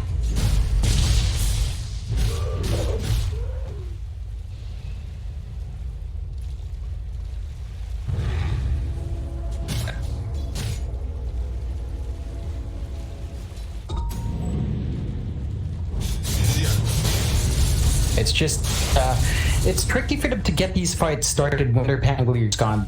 That was great for Old 11 to expend 2 ults for his life. Just no backup from LG. They were a bit too late with the rotations and they.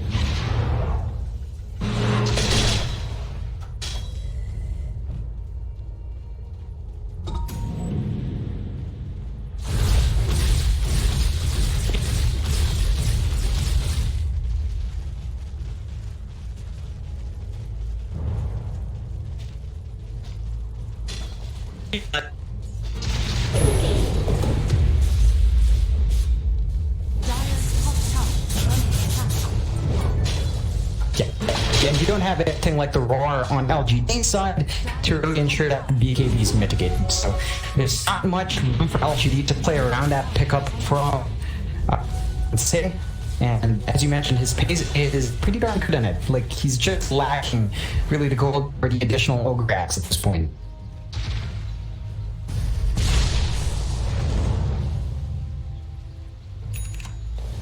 Oh.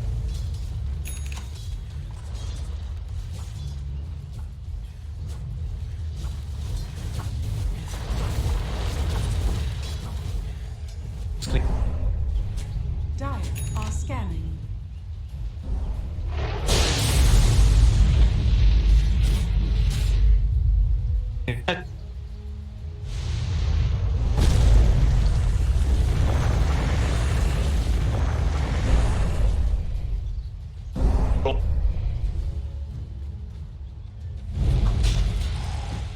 Just got a lot of information to work with. Unlike LGD, they just don't have as much telling them what to do with the map.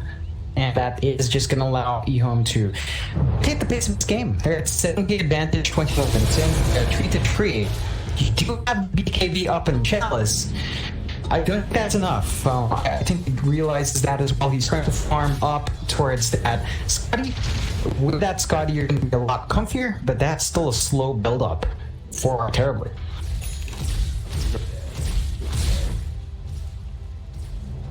A little something extra for the air. Precious bunk. So,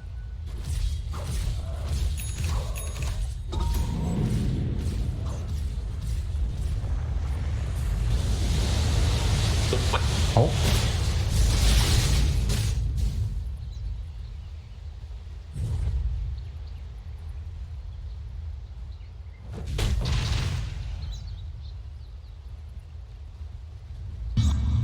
oh.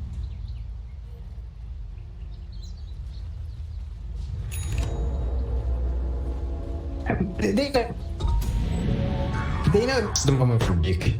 They understand with the Terrorblade how the draft EHOME shaped up and countering that Terrorblade. They need to wait.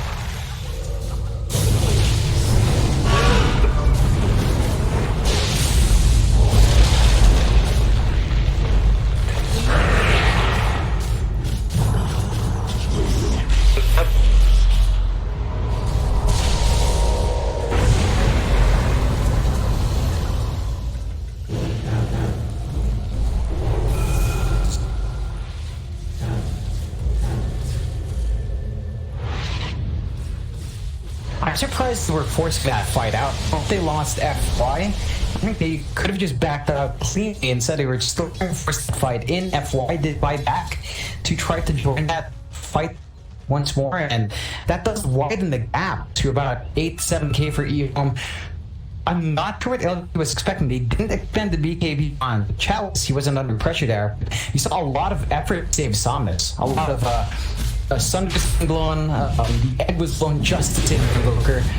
And that's not how they were expecting that to work out. This will give EHOME all the space they need to take the rush. There are no tools from LGD to get the stop.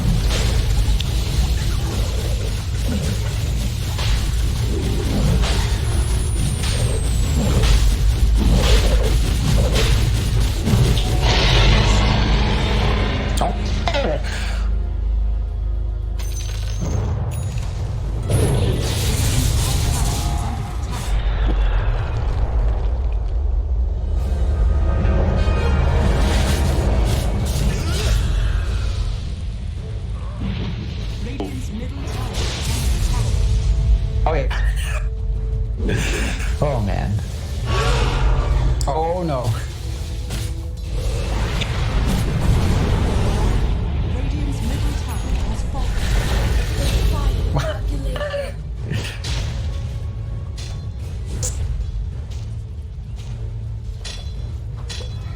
Yeah, that's gonna give them a lot more control. You have a lot more leeway for Chalice to play his farm game. He has access to that Radiant Jungle if he wants it.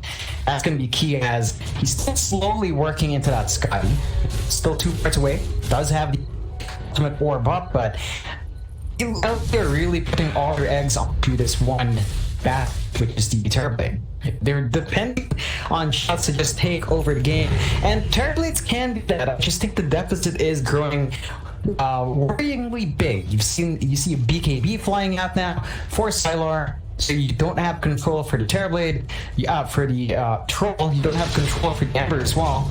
In fact, Nothing Say hasn't even popped his 10-second BKB. He's just been able to go in and out as he pleases so far. So these key takes coming out for EHOME are going to make it a lot harder for LGD to find that opportunity, but you see a couple of things coming out from LGD as well. You've got the Meteor Hammer on FY, so he can do some chip damage on the towers if you leave it alone, and he can follow up with his Impale if he lands it. So a lot more potential there for LGD with that pickup, but they're going to have to do it before BKBs are blown. Oh, Samus. Die with me. Dire's structures are fortified. Radiant's bottom tower is under attack. Dire's middle tower has fallen. Radiant's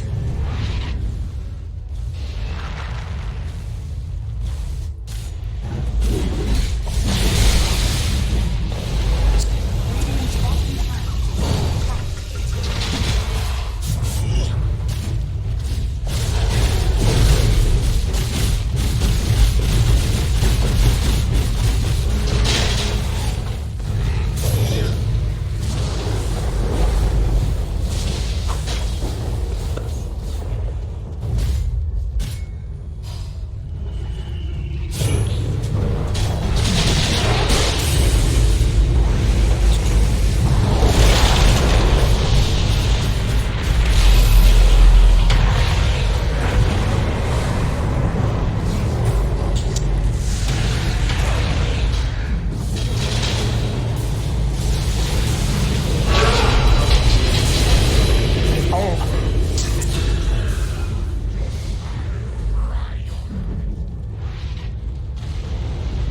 Radiant are scared.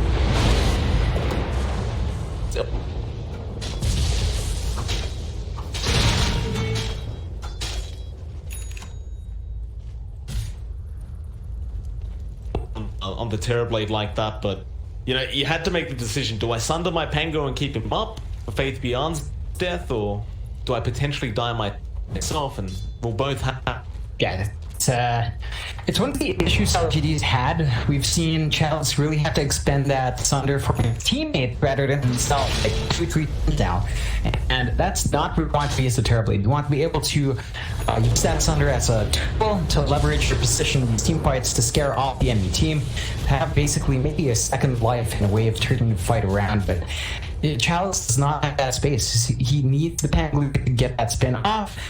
And EHOME have been very disciplined in targeting Lupin every single time. They've been making sure that the initiation from LGD just doesn't shape up the way they want it to be. They keep drop the egg in the middle. Xnova has had some pretty good positions with the egg. There's just no way of keeping anyone in place for the egg to really pay off in any meaningful way. Why? A bit of trouble here, but can't lock him down still. A team fight going to break out on the side. Xnova being caught by the Primal Roar. I think they need to back out. Old 11. He stuck around a bit too long. He's also going to go down. Dire's bottom tower is under attack. They want Chalice on the Terrorblade again. They'll take a bot T1 tower and perhaps try and force defense. FY now getting caught out. Tornado's there. It's way too late. EHOME should be able to claim a nice, easy Tier 2 tower. Dire's bottom tower is under attack. All Chalice can do is just keep farming. It's one of the consequences of the stuff from LGD. They just need a little space. They're going to have to try to defend for a while. Not going to have that Nyx to stop. Dire's middle tower is under attack. Dire's structures are fortified. Tyler. And it's going to be dropped. He wants that Tier 3 tower at least before he backs, and he does get it. You don't feel quite as safe if you're EHOME because you don't have something like an Aegis, and there is going to be a repair kit coming out from LGD as well as backdoor protection. So they can't really capitalize by finding a Rax, but they still control the whole map basically. They can just continue to farm up very nicely. They've basically shut the beauty out of finding any decent way of bouncing back in here. Just no anymore. Really good vision for EHOME walking out the entrance of his jungles, and they can just do whatever they want. They've got a 16k lead. Their support Zeus is very close to refresh. It's about 400 gold away until he double everything from Zeus. It's so hard to play against here. LGD. And again, they have the tools for the BKB on Chalice, but if that only lasts so long, and of course, they do have a goal for true that BKB. So, Bot lane, raw, but Lotus Orb was there in time by Old 11. Faith now could be sitting dark. He does have help coming in from his troll. Sylar wants to get an ensnare off, but Old 11, he's already rolling away. He'll be fine. They have seemingly bought. Oh, wait a minute. F1 comes back in for Faith Beyond. Now meta to be popped. Nimbus has also been dropped. Sylar, he's going to protect his Beastmaster. F1 still trying to go for it. Now nothing to say comes in. Old 11 does pick up the kill, but you don't want to lose anything else here if you have PSG.LGD. And it looks like Old 11 will have zero way out. Chalice just goes for the immediate TP. He is not risking anything when he's that close to the Eye of Skadi. This can be a bit of an opening for EHOME. They understand Metamorphosis is going to be down if they want for a push again. Doesn't have too much time left in it. It isn't open for them if they want to find additional objectives on the map. There's just nothing much they can really take beyond a hybrid. So just take the time to farm up, maybe check the Roshan a bit. It could be up early, you know, so end up like 1 second, and it's a bit of longer. Yeah, it's a bit long. 1 minute 20 seconds, so you're gonna have to take that why does to check. It's not up.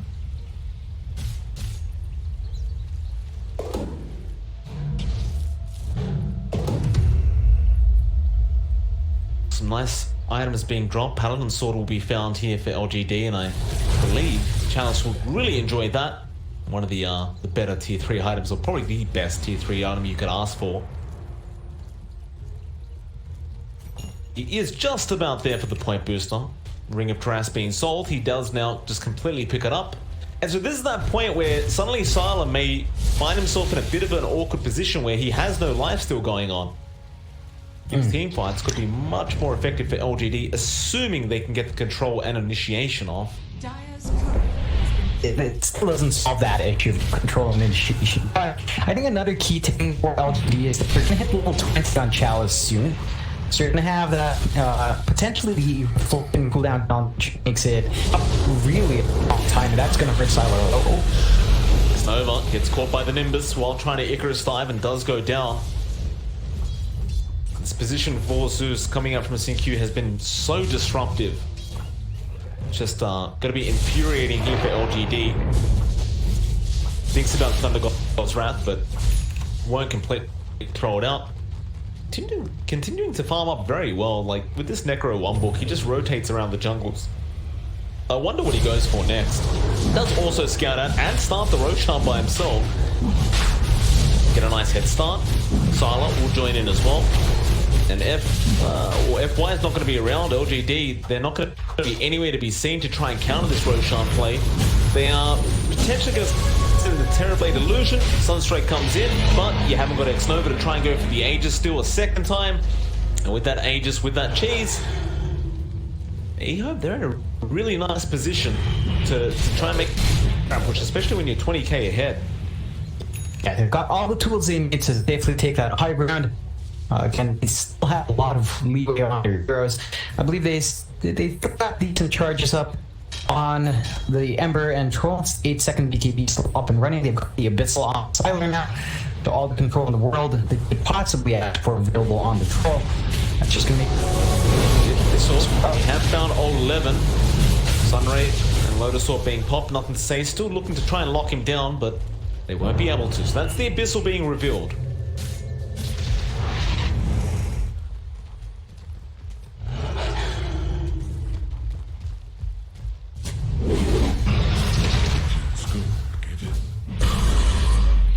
LGD, they may feel confident to try and go for a team fight. Seems like they are, because they have smoked up.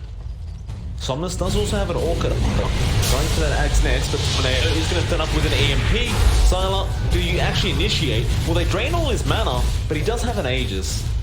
Chances are that they find him, but bot lane, FY has been caught out. And he's definitely dead. I mean, at least distracting EHOME from going for the objective straight up, although now that they have the numbers to expect EHOME to start applying that pressure. With Chalice with level 20, he can slow that down quite nicely once he gets Sylar. They're going to burst down Old 11. That's a real problem now is moving forward straight onto the Terrorblade Palace. He's just being controlled by these Nimbuses and ensnares. Egg being dropped, but for what?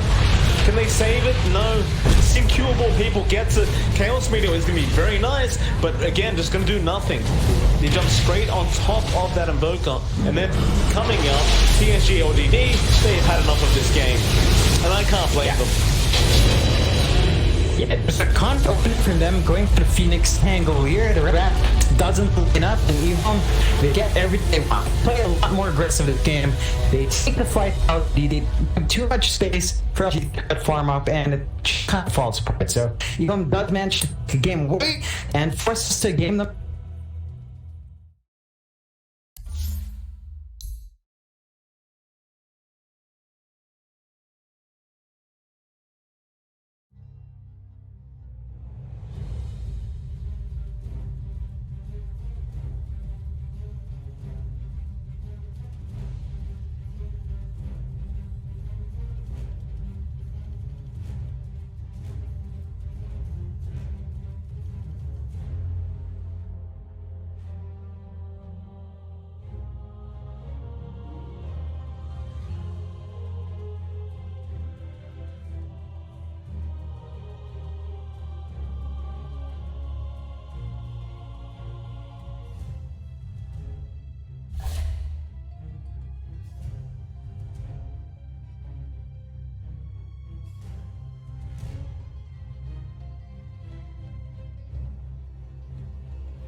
PSG-LGD's turn to ban. Radiant team ban. PSG-LGD's turn to ban.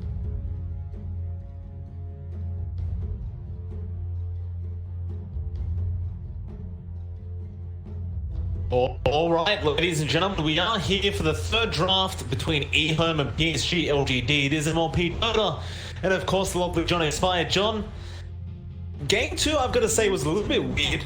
A very slow game between these two. I believe at 20 minutes, maybe we were at 3 to 3 kills or something like that. A lot of avoidance, a lot of farming going on between the two. EHOME managed to pull it off in the end, and they really were in the lead pretty much the whole game in terms of at least net worth. I guess I'd like to ask you, where has PSG.LGD gone wrong? In that last game, they didn't have the best pieces of control to counteract what EHOME had. They didn't have good ways of starting the fights as well. They had a Pangolier Phoenix, but all they really had for setup was what? The Invoker and Nyx. And neither of those are reliable enough or instantaneous enough to give you that straight up control that you want to maximize at Falling Thunder and Egg. So they couldn't really dictate fights. LGD, EHOME had a lot of room to just run around, get the initiation they wanted, get the fights they wanted, dictate the pace of the game. They forced Chalice to really try to run around and farm, and he did have some space. He wasn't too far behind that game. It's just that everything was riding off the back of Chalice, and there's only so much you can expect from Terrorblade. So it was a bit of a draft issue, and there was a lot going on in the execution of it as well. So that's the thing that LG will have to correct here if they want to take game number 3. I certainly agree with that sentiment, and EHOME not giving LGD the option to go back to their first game strategy, which was the Coddle Bristleback.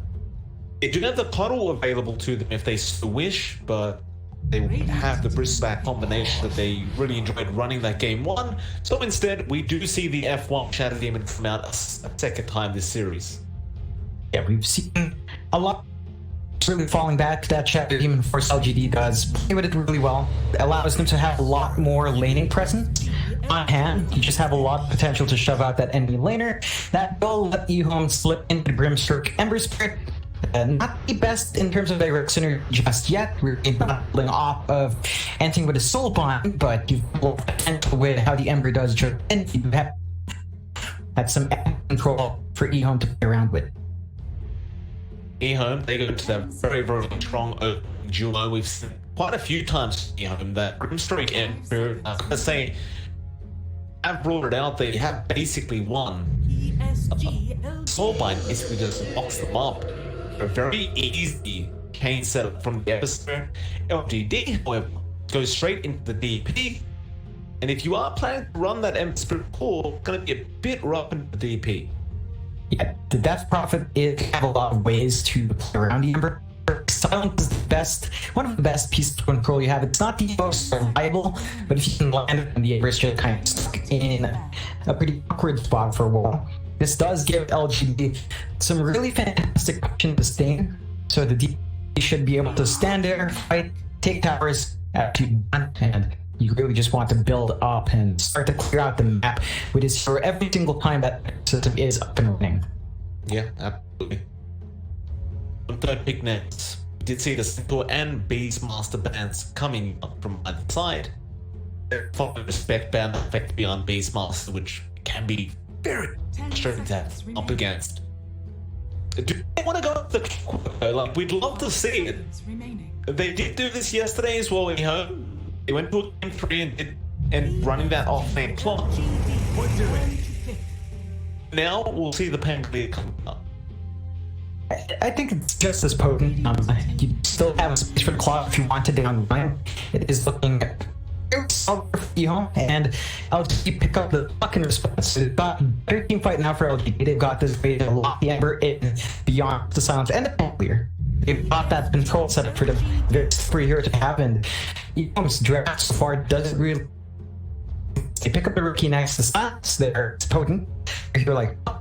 So you're gonna have to depend on the rookie to jump in, get the silence off. Maybe with a Grimstroke Inksfall to follow up, you'd have him to keep the puck in its place. Love the rookie pick. I really do. Like, that silence should be paying a lot of dividends here for EHOME. 10 That seconds remaining. Pango pick as well. It feels like it's just going to be in a position 4 Pango, because I got to be honest, I've never seen Faith Beyond pick it up in the offlane. So I can't imagine they run the offlane Pango with Faith Beyond. It must be position 4, right? Yeah, I think it's definitely a possibility for EHOME. He hasn't really played as much recently, so there is room for EHOME to go with something else there. When I see a Brim Cavalier support show, it seems like one of them's gonna have to stand with stick, right? Like, one of them's gonna have a lower EX progression, less arm, and honestly, between these two, it's probably going to have to be the Grimstroke, but he really needs access as level 6. You know, we see that a lot with Grimstrokes. You want your level 6 up and running, give team that added control, and that means that the build up to that level 6 might be a bit slower for you than they expect. GD, 4th pick now, using a bit of reserve time for this one. Should support here 4x Snowflake, I believe.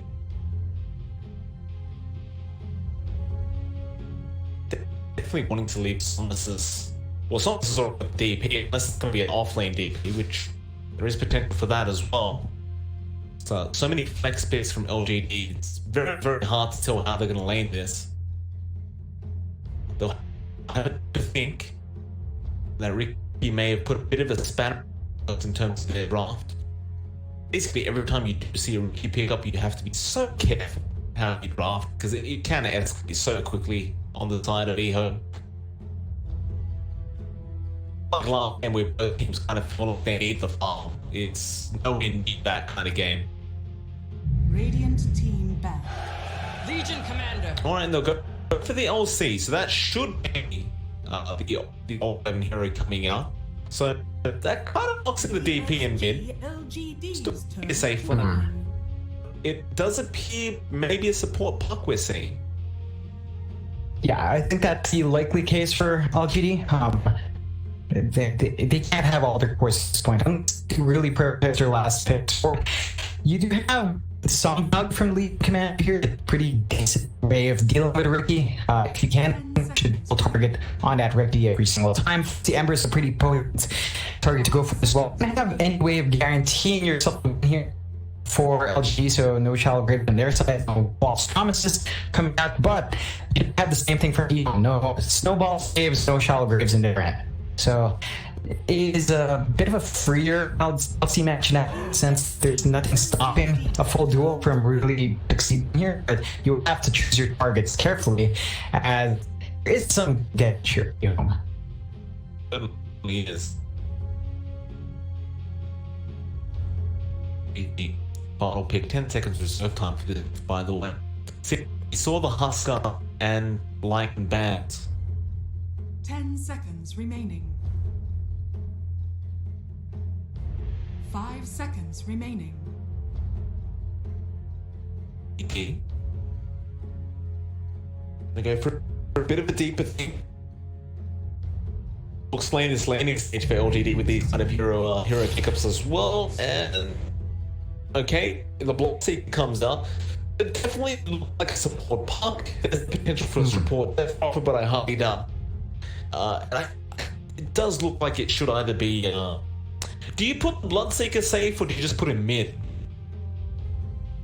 That's a tough one. I think I prefer it safe, just because how much farm can really and the matchup against Ember can be a bit of a toss-up. Ember does have a little bit more control. Bloodseeker does have damage, but added control match damage on the Ember can make it a bit hard for the Bloodseeker to sit there. You really need the presence of a laning support to either zone or help him secure kills. The Bloodseeker is definitely, this case, more than likely going to be safe. The DP matchup for the Ember is a bit better for LG. You do get a little bit more there, or again, the potential of the puck come in instead of the deep support, but that is probably greedier of a support duo than you'd want. So it does look like the puck is going to be honor support, and I reckon Steam it. It's probably Bloodseeker safe. It works against Pangolier, especially once you hit 6. So you can play around that.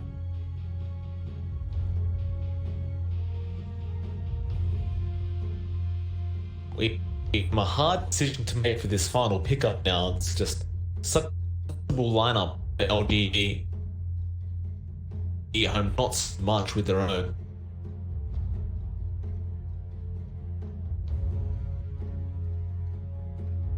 Gonna have a long at this one. It does still. We're looking for the 8th Beyond hero. Again, I just don't see him playing Pango very often. It just doesn't really remind you of Faith Beyond. You see that pink clear come out. We have seen you play quite a few times in 4 role though, so that wouldn't be surprising whatsoever.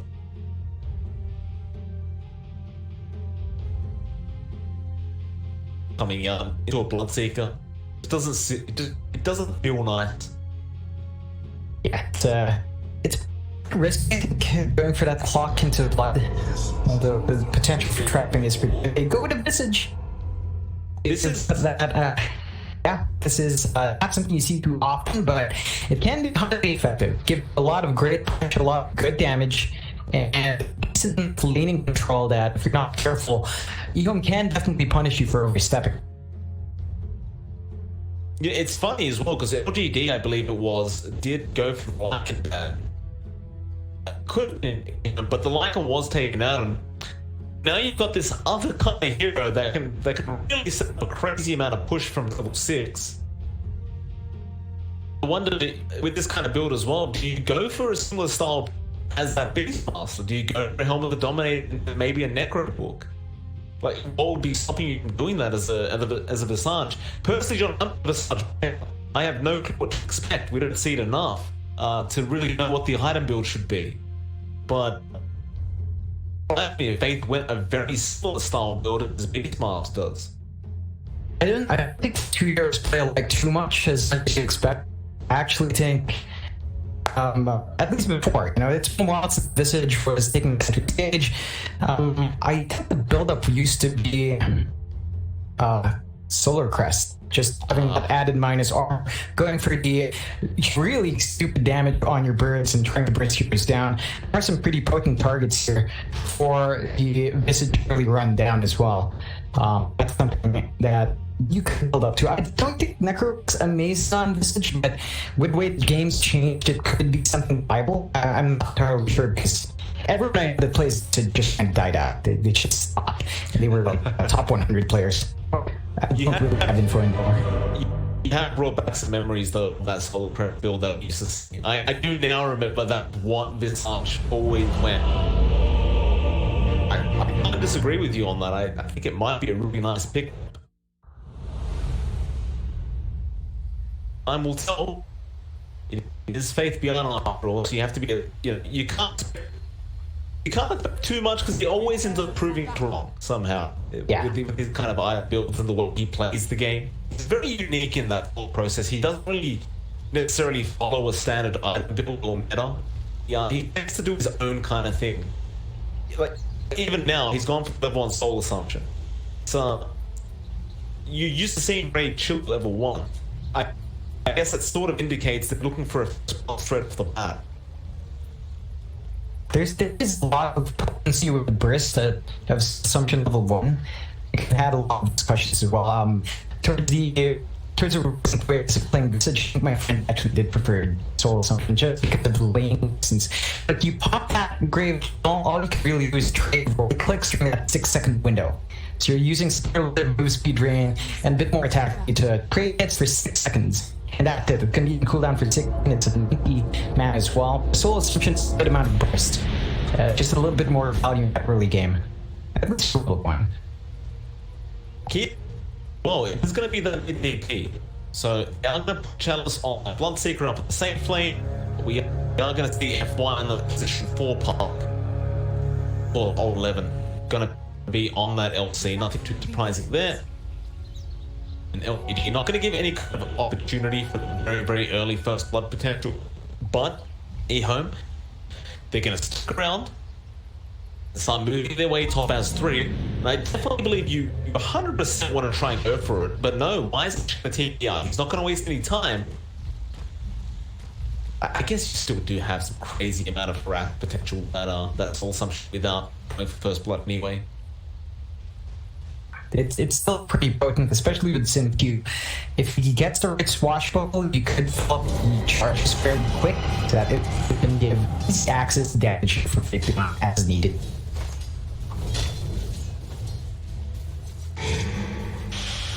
Straight up. Okay, that's a bit of damage for that first old chalice. But maybe too annoying for Chalice. He does have a lot of regen already packed away. You're gonna try your best to just keep Excellent off this Sergeant. Maybe you do see a couple levels in that Gravekeeper's Cloak. I've always found that a very, very annoying ability, that Gravekeeper's Cloak. Like, it just seems like he makes this hero the tankiest hero in the world of Dota 2. Like, it just never seems to die until you get through the layers of the Visage. One of the tricky things about landing against this is really trying to balance out your harassment. So sometimes if you're not careful, he's going to have to stack Recuperate on top if you can get him until he's alive long enough to launch, what, 2 soul systems back fully charged. That is potent, although... Yeah, they're not going to go on the fake beyond. He's in a bit of trouble. Not as tanky as you'd hope. It's in huge help out. He just can't do anything. And next over, he'll pick up the first blood on the Shadow Beam. Clean pickup for LGD. Gonna be extremely happy to find that offlaner out. This does allow the magic wand to be assembled by Fabian, and he does come back in with full mana, but it's not gonna be happy about that for sure. Visage is also one of the snowball kind of heroes, right? Like, you do not secure far fast. It's not a hero that loses the lane very often. So if you do lose the lane, you could find yourself in a very awkward situation as this kind of hero. I guess we'll see what he does. He has queued up the Helm of the Dawn, by the way. So looks like he does at least want that. Bot lane FY going to be in a bit of trouble. A nice jump away with his orb. He does opt for the Helm bomb in the end.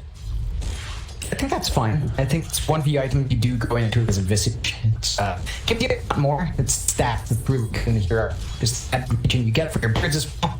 It's pretty bad. Well, mid lane, one we haven't really talked about too much. Somnus and nothing to say going up against each other. So far, see, having a pretty grand old time. We'll have to talk about that later because Fabian again is going to find himself in trouble. And Chalice picks up a second kill on Faith, and they don't even find Q. The fight's going to be there. It does silence up Tango. He had Swash. Can he get the time? But he does just barely. There won't be enough Shadow Poison stats to take him out. So bot lane, they do lose Y on the EHOME as well. FY picks up the kill, and great start, 0-3. So yeah, they've definitely gotten better. So you're comparing game number 2. I think every single matchup had quite fine. It looks like they've underestimated the potency of this top laning from EHOME. Big Beyond can get work done with the Visage, but Visage really started to shine. Love when he's in, and he just hasn't had enough space bot for missing Q. In fact, Q has more XP now because of how much he's dying. That's usually why you do see the mid lane, right? Like, he needs that solo speed. This off-lane matchup, like, he can't afford to be left alone, but he's also not putting enough XP to really start control. Bit awkward. Palace is level 4 on the Bloodseeker. Mid lane, Somnus is holding that shot. Say this, Ender Somnus, it's a fairy fire, bottles up, does get the crypt one, but may die. And he does, but at least you got the XP and gold before you died. Yeah, really acting that history and just forcing a very awkward confrontation for, nothing to say. He's not having the best time. It's slightly ahead. It's a fairly even lane so far, but that kill should set Somnus up to a slight edge share. Up in the Bannerants, Q trying to secure the top one, but Snow does grab it. Already looking to find the other one off the side of EHOME. He should get there. Q doesn't have full shot available. Sure, X over benefits, but the amount of gold he's giving away to his team, even more than silence to give his life away. It's just a free reset for him. shoot this out? No, does not. It's, yeah, as you mentioned, just get back in full mass. You're gonna have to deal another set of shadow poisons from the shadow demon. I think it might actually set you back compared to letting this shadow demon live. You back, it wastes a lot more time. Well, he's just gonna TP back in and bam. They did find 4 bounties. GG. And in fact, speaking of it, we did F1. Good rotate, not to say. Getting very close to that level 6 mark, but it's not there yet. So if someone can the Spirit Siphon go, it could be very hard for this Ember to go. Gonna back off it. Meanwhile, Chalice is a bit left alone. Faith Beyond does capitalize and does find the kill, but now the Ember, we die with this exorcism. He has no way out of this. He needs one more focus to really get there. But he doesn't have it. Ex-Nova doesn't die surprisingly enough. Somnus will just take lines and ensure they can't follow up. And LGD, apart from that blood leak, looking great in this mid lane. They've committed a lot of resources down to mid to get these kills to shut down the Ember. It is paying off. This has been a really rough start for Nothing to Say. He has tapered off from, and he should hit level 6 with his respawn, like when he gets back in the game. That should give him a tip. He does have it, so he's in a safe spot. But LGD's managed to find all the kills they wanted for him. They really just wanted to keep a lid on the Ember before that escapability is there. And they've certainly done so. So now I think this is the moment they shift gears and start focusing on different lanes. Maybe just wow, Alice, him buying is not great, and they definitely need the Bloodseeker to go up to that early start. Don't want to bounce it back in any way towards EHOME. We've got Trump as well now, so perhaps we'll try and make it pop top, but you got beyond. He's sitting way back on that Visage, not really putting him sort of in range of danger. Bot lane, gonna get jumped right now. Should go down, he's completely stunned. And really, there's no way, he doesn't even go for the attack. Has no point in it. So, no purge, no heal. Let's just die. It's not a great spot for LGD, but it did take quite a fair bit of support rotations to find those kills, so they have freed up that top lane. Chalice, and he's perfectly fine with Donald. Picked on a level 6 with the most. Should be a bit scarier to deal with. A bit of damage. Up shot. We have run out of blood right range, and now, oh, of course, you can ink swap birds. Of course you can. Guaranteed stuff from those birds is there, and Soul Solution. Blood right again gonna come out. Chalice trying to find trade. You got surrounded, sir. Chalice has no help. Very risky spot for him, but luckily for him, they don't have any lockdown right now. And Softness will rotate up. He does have exorcism, but he's not really gonna find the opening. That he will have to go back down to the middle. It's a really cheeky play from EHOME for this combination with birds. I mean, it is good against Shadow Demon because you can't claim the disruption saves, but just having the added utility at the ground is definitely scary. They move pretty darn fast as well. So, good luck as a support. Yeah, I mean, Shadow, sure he can disrupt, but it's maybe a bit early to even try the Sylar. Ball lane getting that juked up, but this will be the first jewel of the game. They don't really have the damage output on Sylar, so still gonna run away. Should still get a kill, surely. Ooh, that's a lot of damage from overcoming. Oh no. Alex the trade really dragging this out, but he does eventually go F1. And that took a lot of effort for LGD this time, but they find that key although EHOME ready to fight back. Inkswell, Snow trying to go for the outpost. Does avoid the Inkswell with the disruption. No, he's dead. Still, the LGD may feel comfortable to try and fight this Soul, but does have his armor up. Radiant's bottom tower is under attack. We'll take the outpost anyway, but the outpost in the dark jungle taken by Faith Beyond. Dire's courier has been killed. And bot lane. Bounties.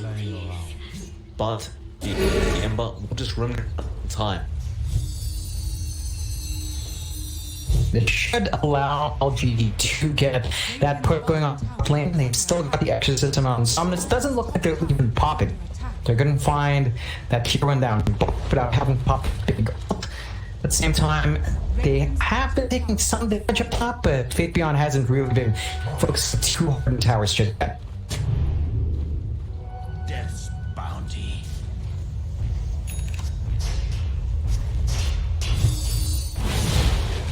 Well, I mean, they may set up for another gank attempt here. This time seeing Q's in the time.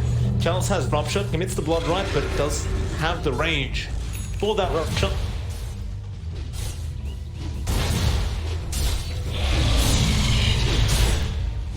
So I'll move on towards the mid lane now. The Exorcism is of course available, so you do want to try and make a push if you can while it's off cooldown, and Chalice would love a Rupture off this Remnant on the Ember. Our Remnant's available. He does commit 1 or 2 more there. Looks like he will be perfectly fine. They don't really get the silence on. Like, I guess that's kind of, you need guarantee on silence from Somnus. You are expecting that kill off the Ember. But still Pride. Not cooking the Exorcism yet. We're rolling under also Old 11. Now Ricky trying to jump on FY, but it's gone down. Old 11 starting to fall low, but he will press the attack still. They have the control, but it's Nova will save the disruption. Can he get this LC out? Not quite. The need fight, however, continues. Somnus has popped the Exorcism, so does want to fight. But X12 familiars are following Somnus. He gets stunned up. Oh. You're gonna have follow-up, and you have plenty of damage to come out from Fate Beyond. And even Chalice now gonna be followed up. You still have the burn done. There's one. This gives Silent a chance to jump in. Grave Shield. And Chalice is gonna die. What a hero. Ooh. Yeah, just so much coming out from Fate Beyond. All the control you want, all the damage you'd want. That setup with the Grimstroke is just really obnoxious to play against. You can't run away. And if you're going to depend on Disruption to save you, well, there's still the Stone Form afterwards, which is really easy to land with Shadow Demon setting up for you. So, all the tools there for EHOME. That was Exorcism once more. And they don't even manage to get decent enough chip damage onto this tier 1. A lot of missed opportunities there for LGD, but EHOME can be extremely happy with that. Of course, we have the Humph Dominator up in Fate, so you are seeing a lot more on those Symbirs than you expect. Absolutely. Was the still going to the Sage, and we do see rotations coming in. Is there, but I think that's what anything they didn't. They did not. They'll cook the team fight anyway. The team went down. Who cares? If you can plant kills, you plant kills. Disruption is going to be down. CQ, he's disruption. Falling low, but Somnus does go to the drain. And they can go for more. As there is so much damage coming in from EHOME with these familiars. Old 11, he can't sustain. He tries. And now into a comes Phoenix Nova. He gets stunned up. He dies. Fate Beyond control of the whole side building by himself, basically. And Chuck's gonna run away. I don't know how much further he can run. We'll blink in a second. Doesn't have an orb event in any kind of slope, but it'll chase him down slowly but surely. Meanwhile, FY also trying to get out of there, but you do have a slight of this. He has been healing with that urn he does have. Looks like he does manage to orb away. I didn't say. Wow. Okay. Swamp buckled him down. Chalice does also die on the Bloodseeker. Oh, just LGD not able to find their openings in these fights. Like, they have pretty good damage with the Child's Bloodseeker, sure. And he can just rupture up that Pangolier. He just kind of runs himself to death, and that's all nice and dandy, but the control is definitely a big factor. Every time they miss that Dream Coil, it falls apart. They need the Dream Coil to latch onto the heroes they need it done. Old 11 doesn't have the easiest targets to go for with Duel. He's always going to have to worry about that Visage and the Familiars, because that will just mess his pace. And that's just way too much to put them in play with penalty. They just want to go in and get one fight off. Somnus just out of position completely, getting caught out on the DP. Top lane, same thing is happening with the Ricky. Old 11 does get a nice duel onto Silent, does claim a very important kill, though mid lane, who have they found? Uh-oh, Chalice. Say soon have to change now. plenty of control once again. Rolling Thunder even being committed just to really ensure this ticket dies, and he does. And then 11 is really forward. Well, I say that behind his team to tell, but it doesn't matter why. With the stroke of power, now Nova comes in, just one by one, and more to be in. They're trying to stem the bleeding that EHOME is providing, but it's pouring out. They cannot stop this. They keep trying to fight in this way. They get picked off first and they get run down. They're not aware of the movements from EHOME. Their vision is just way off the mark. EHOME having much better wards on the map so far to watch this movement from LGD and punish them for that. I think LGD needs to take a step back, try to plant some wards in basically entrances to the jungle. And that's going to be the key thing, to allow some space for LGD to farm out. They are behind right now. It's not a big gap. It's 3k behind. They haven't lost too many objectives just yet, despite having lost many fights. So they really just need to try to get a grip on where EHOME wants to go. They need to be aware of that movement and kind of sidestep it for now. They're not set up on their blood tier. Take these fights. Somnus has tapered off a bit in the DP. Once you have that Yules up, I think you're going to have an easier time to play around the control from EHOME, but it's still not amazing. So you need time for LGD. It's kind of the same situation as game one, but they have a lot more leeway here, as you know, they're not as far behind it. What do you do with the LGD? Your top lane being pushed in. He can fought by himself. They fortify. This is one of the things I forgot about Visage, is he really tends to force a lot of rotation down. So you just so much map potential with this hero. And this is classic PPR play, just pushing down a hell of a lot of objectives, basically by himself, forcing the whole of LGD to rotate to deal with it. Does have them back up as well and going into the Guiding Grease. So LGD, they suck up. They know the rest of EHOME up there. The White will break the smoke, and now they do got everyone out. Soulbind and Mini coming out. This looks bad already for LGD. They get a upshot with the Nexus and popping, but look at Somnus' HP just dropping so quick, but they found the Purge. They take him down in time. He still has a mech and doesn't commit. Old 11 now goes in with the jewel with the protection. Oh they no. This time off just the nick of time, but no. Old 11 finds the kill. He will still go down, but we do have nothing to say. Moving forward onto Somnus, really wanting that DP and getting Siler. He dumps it with the defusal blade, gets the kill. Now the remnants forward on Ember. They're gonna find everybody as Ember goes down. They've lost Nova, and Charles is the only man standing, and they have it defusal. They do get purged off, and it's gonna be another team wipe. EHOME, they threw everything on Faith Beyond, but that Gravekeeper cloak and the mech just kept him alive for so long. It's just not enough here from LG. You know, like, they jump for the Visage, as you mentioned, but burst damage isn't there. The item pickups you went for really helping out the cause, and you suddenly have all the heroes from EHOME jumping in. LGD needs to be able to jump even weaker targets in the back. Visage is not it. You know, you can't shoot a Visage fast enough. I'd see bigger targets to go for, perhaps Grimstroke or the Pangolier. These guys are the most disruptive in these fights. You don't have an easy way to do that as Old 11 though. Still saving up for the blend. So at least it is kind of a priority for Old 11, but it does feel like that's going to be coming out too late. And this will allow EHOME to just take the Roshan. Very nice. Age is going to be giving over to Smiler. Smiler's looking so strong right now, Johnny. He's got the van, he's got the defusal, the double red van. He did like an absolute truck. And if LGD aren't careful, they're gonna finish this game in the next 10 minutes. It's that easy if you get a couple more good team fights. And they want channels, they know who they want to aim for. Smiler runs in, having swirl, don't get the blink strike they want, but the rolling thunder is perfect from the CQ. And with the smoke screen, how do you get out of here? You just don't. Just die.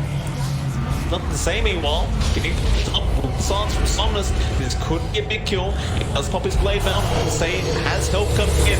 Slide of Fist. He has Remnant, or maybe he doesn't. Zorbane comes in with the double Sans, though. Why with the Inkswell controlling everyone up? And we might see a repeat of DD. This is really dangerous. no. They're gonna lose 4 already. Where is FY trying to run away? Radiant structures They lost 4 for nothing. They didn't even find that Ember in the end. LGD, they're forcing out fights when they really shouldn't. They should just try to pull back. You cut your losses, guys. You don't need to force these fights out every single time. There is some pressure on LGD to try to find those big kills. It's just not paying off. They are just completely behind. They don't have the burst damage. They don't have the sustain to hold true. They need to wait for. I guess the BKB on Chalice is going to allow a lot more pists. So maybe if you can farm that up on Bloodseeker, you're going to have the front liner you need to take these fights. But I don't know. It doesn't seem like that's going to be enough. You're dealing with so much damage coming in just from the physical damage of like beyond familiars. If it's like level 2 now, with a lot more damage coming out, it's kind of ridiculous what you can get away with here. The thing is as well, like they could try and drag the best they can, and I believe the Visage does eventually start to drop off as a hero. The only thing is you've always got that rap potential, that constant split push that Faith Beyond can throw out with these birds. And even if you do manage to trap the Kima, enough so that you find some equal kind of footing with EHOME, you're always gonna have that problem where you can just try to go for a fight or a smoke, but every time you do, there's gonna be familiars pushing down objectives. And at level 3 especially, when they have 60 damage up, that becomes a real problem. Yeah, it has a lot of room to grow into the lithium. I think like there is a bit of timer, as you mentioned, but I think with how far ahead they are, I'm not too worried about that timer. There's just no space for LGD to make use of its time. Go for a smoke. It's dangerous. They don't have that big KB yet on Chalice and EHOME. They might go back in. Inkwell on the familiar. Can they find somebody? Not quite. It won't reach, but they would love to get Somnus. Rolling Thunder comes in. It's going to be the Silence and Rush as well as the Sync-Q, but he's got so much control onto Somnus. At least the Silence does get up Sync-Q. May die for his trouble, but now the Soulbind comes in. Jewel as well being thrown out just before Sync-Q dies. This could be a good 10 for LGD, but they're falling low. Chalice, he runs back in. No. Yeah, he dies, and now Somnus is also very, very far up. Backbeat cleaning up, and they found another old 11 going down. All of this for a position full Pangolier. I get that LGD is feeling pressure, and it's very questionable smoke when you're waiting for a BKB on your Bloodseeker. You don't have vision on the map, you have some, but EHOME has been playing very well around what they know to be warded, so not many opportunities for LGD to really maximize the smoke. It just felt really off, and the high ground is going to be simple to take for EHOME. Just look at that melt. That win probability, John, 98% right now for EHOME. So, and this is what I say about this team, right? You can't underestimate EHOME. I don't care if you're the worst team in China or the best team in China. They are a team that can bring out a really big draft, and you have no idea how you're going to play against them, no idea what they're trying to do. In fact, Sylar goes again onto Somnus, who is sitting up right now. This whole time both falls with the double Silence once again. How do you get out of this? The double Inkswell as well. Somnus is dead. He can fly back, and he may need to. As chains will fly out, they do get the Aegis on Silent Chalice. He kind of just gives up there. There's the GG. I think the game's over. Yeah, they've just lost so much ground for LGD. For a while, they weren't too far apart in terms of map, and it seemed like they might be able to ride out that wave. They kept forcing fights when they shouldn't have. They should have just stepped back, tried to ride through the wave. They had decent high ground control. They had the blood right to keep shoving that wave back. They had the puck for potential team fights with a Dream Coil and just shoving the wave up as well.